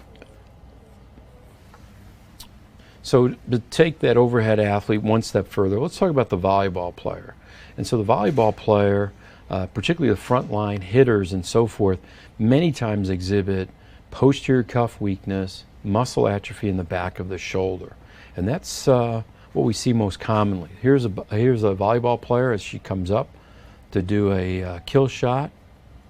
This is filmed in our biomechanics lab. And look at the arm position. It's not your normal throwing position, but way up overhead, up at like 160 degrees of shoulder flexion. And when she comes in and has that impact, there's an impact load that's imparted as well. So comes up, a lot of leg drive, comes up overhead, and you see right in that position where her arm is. It's not in that classic thrower's position. So in our biomechanics lab, Dr. Fleissig and others have actually looked at that and have come up with a term called the infraspinatus syndrome. And what that simply means is when the person's arm is all the way back, what happens is the rotation of the humerus, or the shoulder, as the humerus rotates, what happens is the suprascapular nerve gets frictioned from the infraspinatus and causes a muscle inhibition. So we want to emphasize that external rotation strengthening. So we've come up with what we call our Volleyball's 10 program. It combines jumping and landing with shoulder exercises. It combines setting, as you see here. It combines sideline ER. And again, these exercises are all on my Instagram. So it's a whole series of exercises specific for the volleyball player. Last group to mention is the female softball pitcher.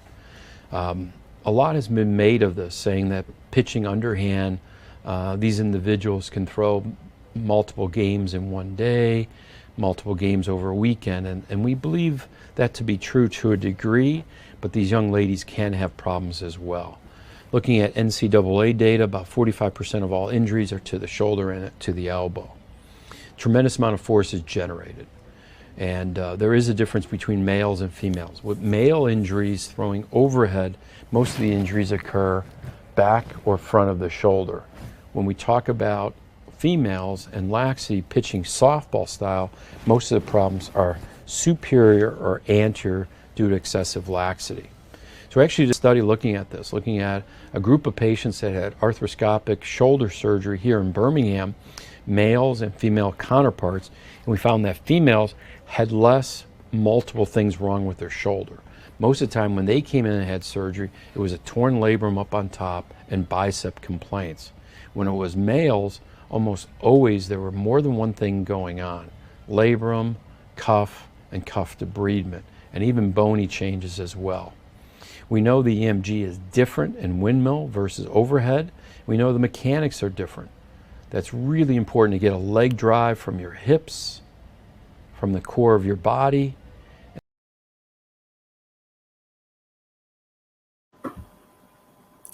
Okay, thank you very much, Mr. Kevin, for that excellent presentation.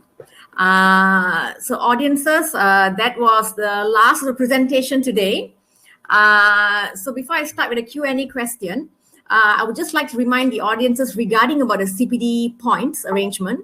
The QR code will appear at the Q&A session for the doctors, and the attendance certificate will be given to those who fill up the survey. And the survey link, as you all know, can be found in the chat room, and it might also redirect in the link after the Q&A session. All right. So without further ado, we have a lot of questions to the three speakers who gave a wonderful explanation. First, I would like to direct one question to Dr. Reza. This was asked by Kelly Wenzek-Craig. It's regarding about, hi, Dr. Reza, thank you for a great presentation. Can I know which type of acromion are more prone to shoulder impingement? Also, can you further elaborate in what circumstances that the patient requires surgical intervention? All right. Classically, based on numerous studies, in fact, based on NEAR study back in the 70s and 80s, type 3 acromion, hook type of acromion morphology, it's associated with the so-called shoulder impingement or external impingement. However, the correlation based on further studies is actually not that strong. So there is evidence, or rather the current evidence is indicating that perhaps the acromion morphology may not be the cause of what we call an external impingement of the rotator cuff. Second, that's a very important question. When would I refer for surgery? This is roughly my personal experience. I'm sure Malini and in fact Mr. Cliff Eaton will have their experiences also. I would say more than 95% of my patients is able to go or undergo conservative treatment. However, I do note that if the patient is not that compliant towards rehabilitation, or perhaps when the physiotherapy gives what I usually call a general rehabilitation rather than an actual targeted rehabilitation for those shoulder, these patients rather than an actual targeted rehabilitation for those shoulder, these patients will actually will not actually progress or improve further. So I would usually give about 6 to 8 months, but of course I'll do the MRI first. I would like to see how badly torn the rotator cuff tear is, and yeah. Those are usually the small cases that I actually would refer for surgery. However, based on my experiences, 95% of my patients don't actually go or need to be referred for surgery. Okay, thank you, Dr. Reza. Next, I would like to direct a question to Mr. Cliff, as well as Mr. Kevin. I'm hoping Mr. Cliff could answer on his behalf. It's by Sarah Talib. You mentioned the blood flow restriction training also used in the rehab of the shoulder. At what phase of rehab would you include this BFR technique? Sorry, I didn't get that. The BFR technique? Yeah, the blood flow restriction training. Yeah, that's. I didn't get that. The BFR technique. Yeah, the blood flow restriction training. Yeah, that's. Sorry, I can't answer that. I think that's something that Kevin would need to answer. Sorry. Okay, yeah, it's a great question. Yeah, no. So I think what's come across from all three speakers is, and the evidence supports this, that for shoulder pain, photobiomodulation therapy has been clinically proven to be provide significant benefit for pain and function. When it comes to a treatment, what we're finding is that the higher the power, the quicker we get the results. So when I started with photobiomodulation, we were using 0.2 watt low-level lasers. And once we could get results, the time taken to treat somebody, even with a cluster head, would be about 40 minutes. And so it wasn't really sort of practical in a clinical session. So once we introduced high intensity laser, that's anything over that. So we introduced high intensity laser. That's anything over that. So they generally start about 7 watts, and they're now going up to 40 watts. And what we're finding is that the 40 watt machines, you're more or less getting instant pain relief. My recommendation would be a 25 watt machine, because just for the sort of cost effectiveness and the results, because you can get pain relief in minutes.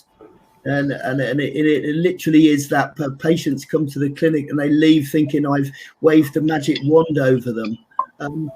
Now, when we look at the research, across the research, they're looking generally in clinical trials. They're ranging between 6 to 9 sessions of photobiomodulation, high intensity laser therapy. I would expect at least a 50% improvement after the first session. We do explain to the patient there's something called latency, because we've activated things at a cellular level, that the cell continues to improve, and then get further improvements even over the next day. So what I generally say is, look, 50% improvement after the first session, if not immediate, and then review after 3 sessions. Jesus said it can be poor scapulohumeral rhythm, it can be sort of weak muscles, it can be rotator cuff tear. Hope that helps. Okay, thank you, Mr. Cliff. Dr. Reza, back to you. We have a question from Dr. Nolela Wati Muhammad. She would like to ask you, what about subarachnoid impingement? Are there any other clinical tests to diagnose this? Subarachnoid? Yeah, subcoracoid impingement. Oh, subcoracoid, sorry, subcoracoid. So it's basically, it's almost the opposite of posterior internal impingement. So instead of the greater tuberosity with the rotator cuff tendons and the posterior rim of the glenoid, so it becomes anterior. So it's subscapularis tendon and dissension of the lesser tuberosity and the coracoid process. I really can't recall any special test for it, but we always say that you can always use it for diagnostic and therapeutic also, if we can do corticosteroid and lidocaine injection around the area of coracoid process, and if that improves steroid and lidocaine injection around the area of coracoid process, and if that improves the person's pain, I guess that will actually be diagnostic and therapeutic. And of course, if the subscapularis becomes torn, so I guess it will not be directly diagnosing subcoracoid impingement, but it will be diagnosing subscapularis tear. So we can do bear hug test, belly press, and lift off. But specific tests, I guess for me, on my clinical examination, I will go for the corticosteroid and lidocaine injection at the coracoid process area. Okay, yeah, thank you. If I could jump in there and support Dr. Redzel on that. First thing to say really is subcoracoid impingement is quite uncommon, and also as a presentation is open to debate in the literature. And as Dr. Redzel quite rightly points out, you can use injection therapy as a differential diagnosis. As a baseline test, you can modify the Hawkins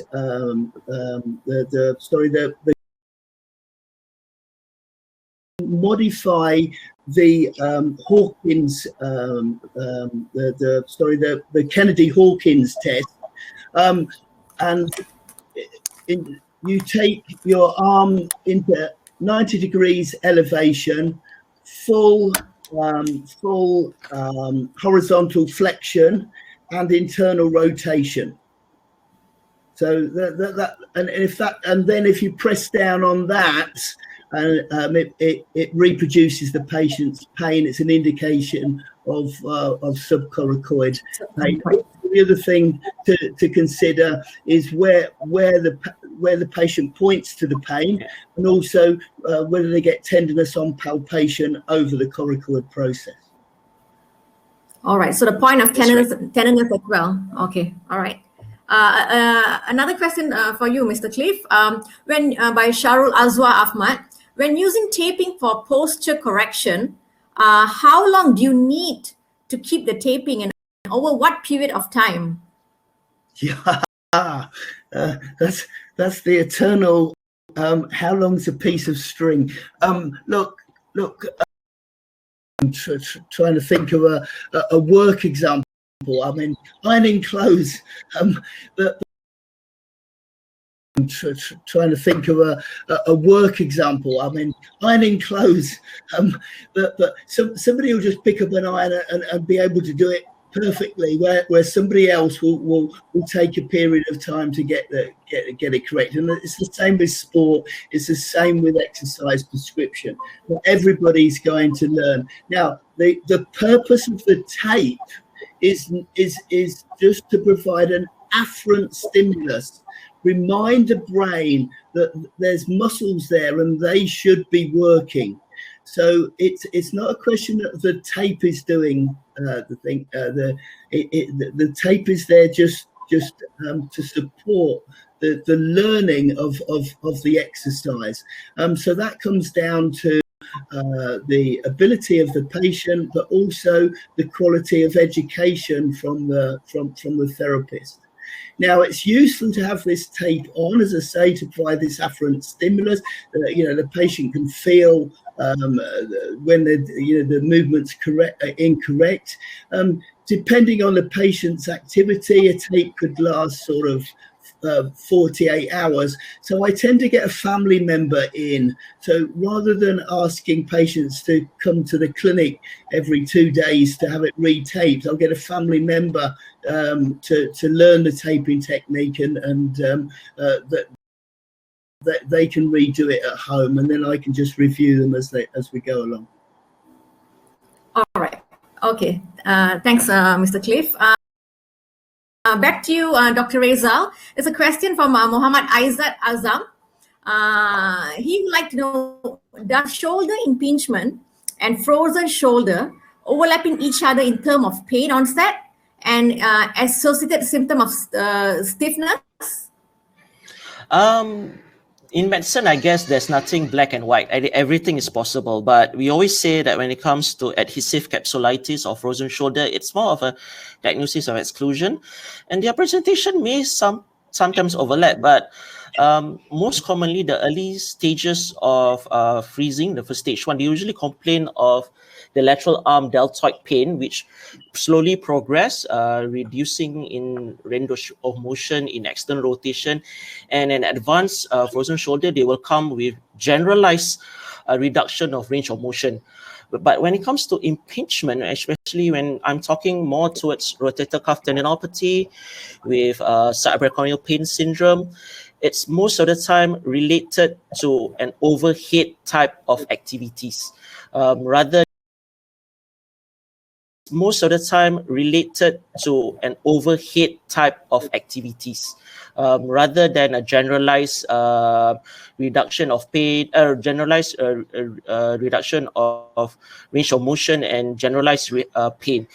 Even on palpation, you definitely will find in frozen shoulder everywhere the patient will complain of tenderness and pain, but when it comes to rotator cuff tendinopathy and all that, yeah, you'll get some GT, LT, AC, tenderness, and in fact, some of the special tests you're able to actually differentiate. It's related to supraspinatus, infraspinatus, even up to Hawkins-Kennedy and all that. But when it comes to shoulder, it's adhesive. It's capsulitis. So everything is going to be painful. Everything is going to be positive. So I'm not saying that it cannot overlap, but I guess when you got to get the history properly, all right, and examine properly. And as we always say, it's a diagnosis of exclusion for frozen shoulder.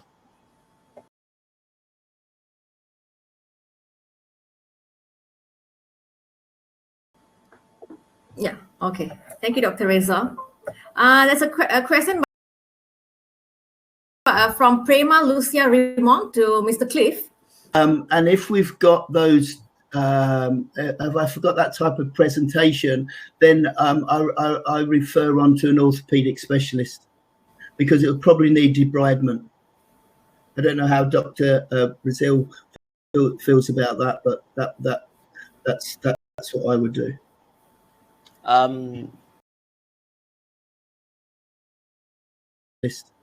Because it will probably need debridement.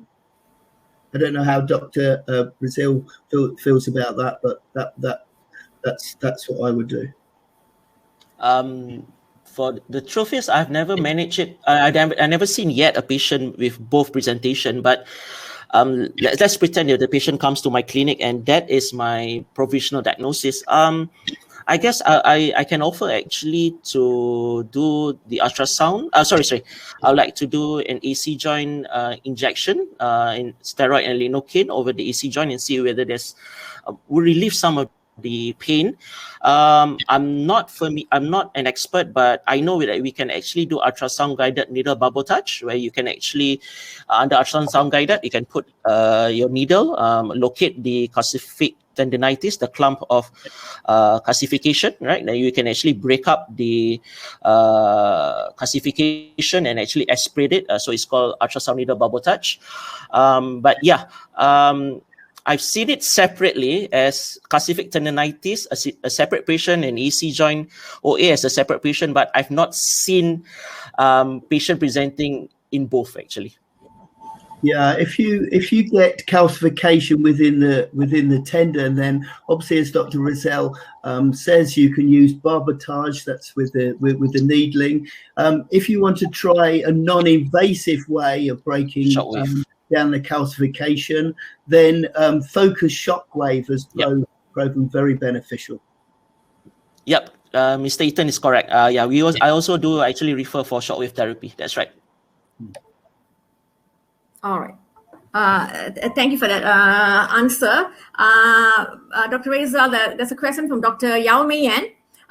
She would like to say thanks for a wonderful talk. And also her question is, what is your opinion in using shoulder scoring system, such as Oxford Shoulder Score, DASH, and SF36 to assess a patient's progress? In a beautiful setting where everyone has the time, it's perfect. It's perfect. There'll be 30 questions that you can ask from DASH, right? There'll be a Likert scale or of no pain up to severe pain. But I guess I don't actually use DASH, but some of the questions that DASH asks, actually, I do reproduce and actually ask the patient personally. So when it comes to overhead activities and all that, ladies will have a problem in internal rotation. So what are you going to ask them? Can you wear your bra? You have problems in washing their hair. Problem in internal rotation. So what are you going to ask them? Can you wear your bra? You have problems in washing their hair. Right? I have patient who has problem washing their face. So I guess indirectly, I'm not using DASH, but can and full can strengthening. Okay. Yeah. Yeah. Look, they're both impingement tests designed to look at the supraspinatus tendon. The empty can test tends to be a more blanket test, whereas the full can test has shown greater specificity. I think it's 71% specificity and 71% sensitivity and 80% specificity for supraspinatus tendon. So basically, an empty can blanket test for impingement. Okay, it doesn't necessarily. It's just showing impingement. It's not really showing us what structures. Whereas it's just showing impingement. It's not really showing us what structures. Whereas a full can test is more specific to the supraspinatus tendon. All right. Okay. Thank you, Mr. Cliff. Dr. Rizal, seems to be a very popular question. And Dr. Alston Chung, I would like to ask you, in a patient presented with a subacromial impingement secondary to supraspinatus and subscapulary tendinopathy, what is your preference of injection? And subacromial corticosteroid and lignocaine injection? Or is it prolotherapy or PRP to the degenerated supraspinatus and subscapulary tendon? I guess the simplest answer, it depends on where you're working actually. I'm not able to get PRP here in Sabah, but I'm just talking about based on the evidence and my own experience, based on the literature, when it comes to a presentation of a rotator cuff tendinopathy, whether it's infraspinatus, supraspinatus, with presentation of subacromial pain syndrome, I most probably would go for this subacromial subdeltoid corticosteroid injection. And I'm an advocate with it, and that's why I'm thankful to have Mr. Cliff Eaton today, and together with Kevin Wick's presentation, targeted, individualized loading. I do not have much experience of PRP or prolotherapy into the tendon from my setting, based on where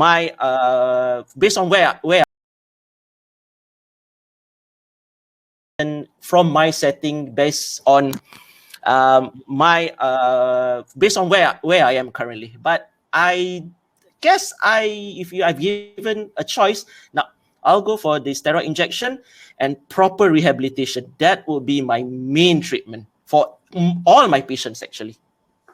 Yeah.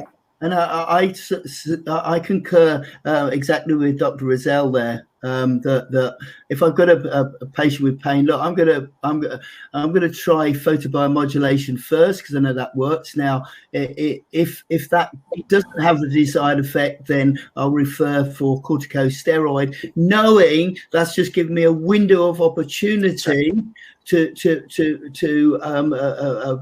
do my rehabilitation.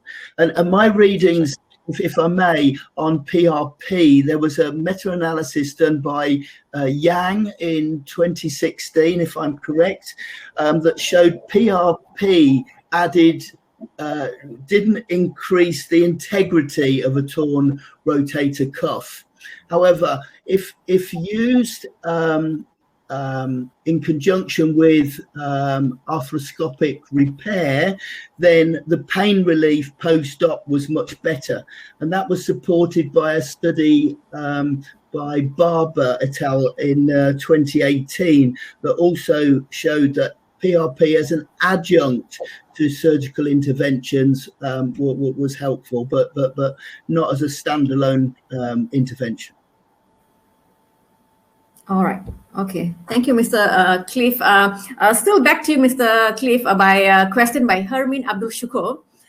In your years of experience and expertise, what is your preferred choice of modality? Is it an ultrasound or laser? Okay. Yeah. So look, looking at the evidence and the comparative studies, and there's been studies looking at ultrasound, photobiomodulation, shockwave, and without doubt, photobiomodulation therapy provides significantly best results for pain relief. So that would be my choice, certainly. Okay. Thank you, Mr. Cliff. Rizal, back to you. We have a question from Shirley Lee Ong. What is the difference, supraspinatus outlet view? Is it the same as scapular Y view? Oh, no, it is not. When we do scapular Y view, you just have to imagine that the scapular Y is actually the border of the scapula with the acromion and the spine of scapula and the humeral head in the center. So for scapular Y view, we'll look in it more towards presence of a dislocation, an anterior dislocation, a posterior dislocation. But for the supraspinatus outlet view, we would like to see in the coracoacromyal arch structures there. So we were able to see the presence, if there's a presence, right, of an osteophyte, or the shape of the acromyon, where the supraspinatus, infraspinatus passes through as an outlet. So it's a different type of X-ray actually. It's even taken in a different position during the X-ray radiology process itself. So supraspinatus outward view, we would like to see the acromyal head distance. We would like to see parts of the anterior third of the acromyon, especially when we talk about the so-called hook acromyon, whereas scapula Y view is the position of the humeral head in relative to its glenoid cavity. So to see whether it's anterior or posterior dislocation. All right. Okay. Mr. Cliff has a question from Prema. What is your point? All right. Okay. Mr. Cliff has a question from Prema. What is your point of view on boxing athlete shoulder impingement anteriorly? Injury correlation to their arm punching techniques. Yeah, look, that's very similar to what Kevin was talking about with throwing athletes. That you have to look at technique, and I'm very keen also on looking through the whole kinetic chain. So if I get a patient who with such a presentation, actually through their past medical history and probably through examination, I'm going to be looking through the thoracolumbar fascia, I'm going to be looking through the contralateral glutes and through the musculature of the contralateral lower limb. Because when you throw a punch, as you would throw, for example, throwing a ball, it's a twisting kinetic movement which actually sort of starts at the foot and ankle and works through the kinetic chain, and the punch is the outcome. Is we can get these impingement syndromes. So. Yeah, my advice on that is look, you've got to treat locally the pain, but then look through the kinetic chain for the causation. All right, very well explained, Mr. Cliff. Back to you, Dr. Reza. A question from Hirman Abdul Shukur. May I know, is there any other complaint from patient other than pain and restricted movement, such as numbness of hand? Usually, if a patient, whenever a patient has a shoulder pain, right, you need to rule out other causes. Right, you got to make sure that it doesn't come from the cervical bone. Make sure that the patient doesn't have clumsiness of the hand, cervical myelopathy, cervical radiculopathy. You need to make sure when you examine the shoulder, it comes together with your cervical spine. All right. But of course, I do have a patient who actually presented with rotator cuff shoulder injury, rotator cuff tendinopathy with subacromial pain syndrome, and of course, carpal tunnel syndrome. Of course, there are bound to be instances in that way, right? But whenever it comes to shoulder, examine the cervical bones as you examine the shoulder joint complex itself. Rule out if it's not from the cervical. All right.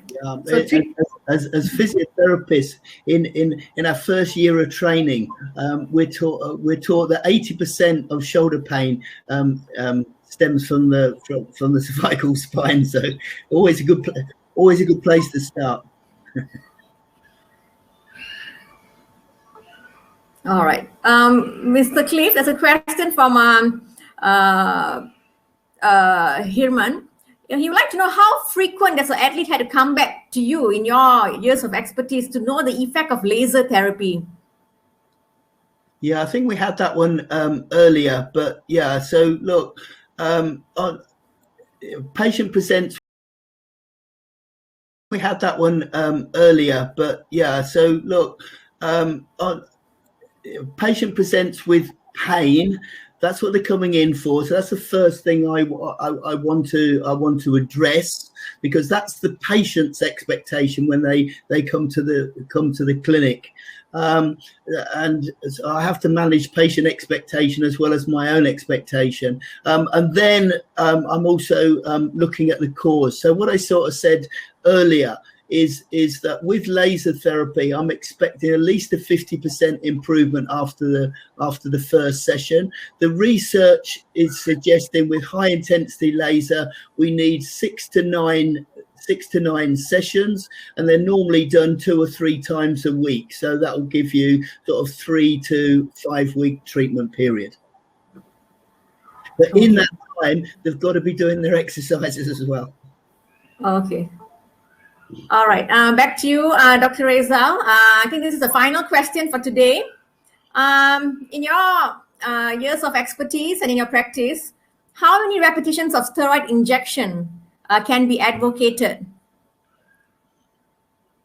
Based on the literature, they always say about once in 3 to 4 months. We know that for when it comes to doing subacromial, subdeltoid steroid and lidocaine injection, studies have shown that it's a short-term relief for about 8 weeks.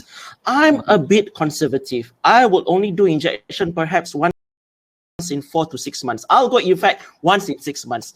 But if the patient needs another injection, you need to find out why. Is the patient compliant to the rehabilitation? 2, whether it's the proper rehabilitation, which based on my experience, is either 1 or number 2.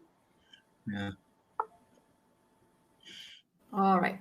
Okay. Thank you so much, Dr. Rezal, as well as Mr. Cliff, for that amazing presentation, as well as Mr. Kevin. To the audiences, as you all know, the QR code will be appearing soon. And regarding about the attendance certificate, it will be given those who fill up the survey.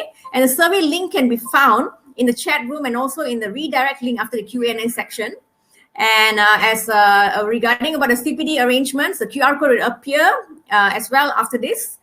So with that, I would like to thank Dr. Rezal, Mr. Kevin Wick, as well as Mr. Cliff Eaton for an extremely informative presentation.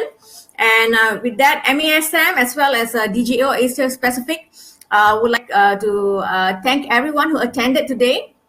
And with that, I'm Dr. Malini Karupaya, sport physician from Hospital Sedang. Would like to thank you all for the remarkable response. So have a good day, stay safe.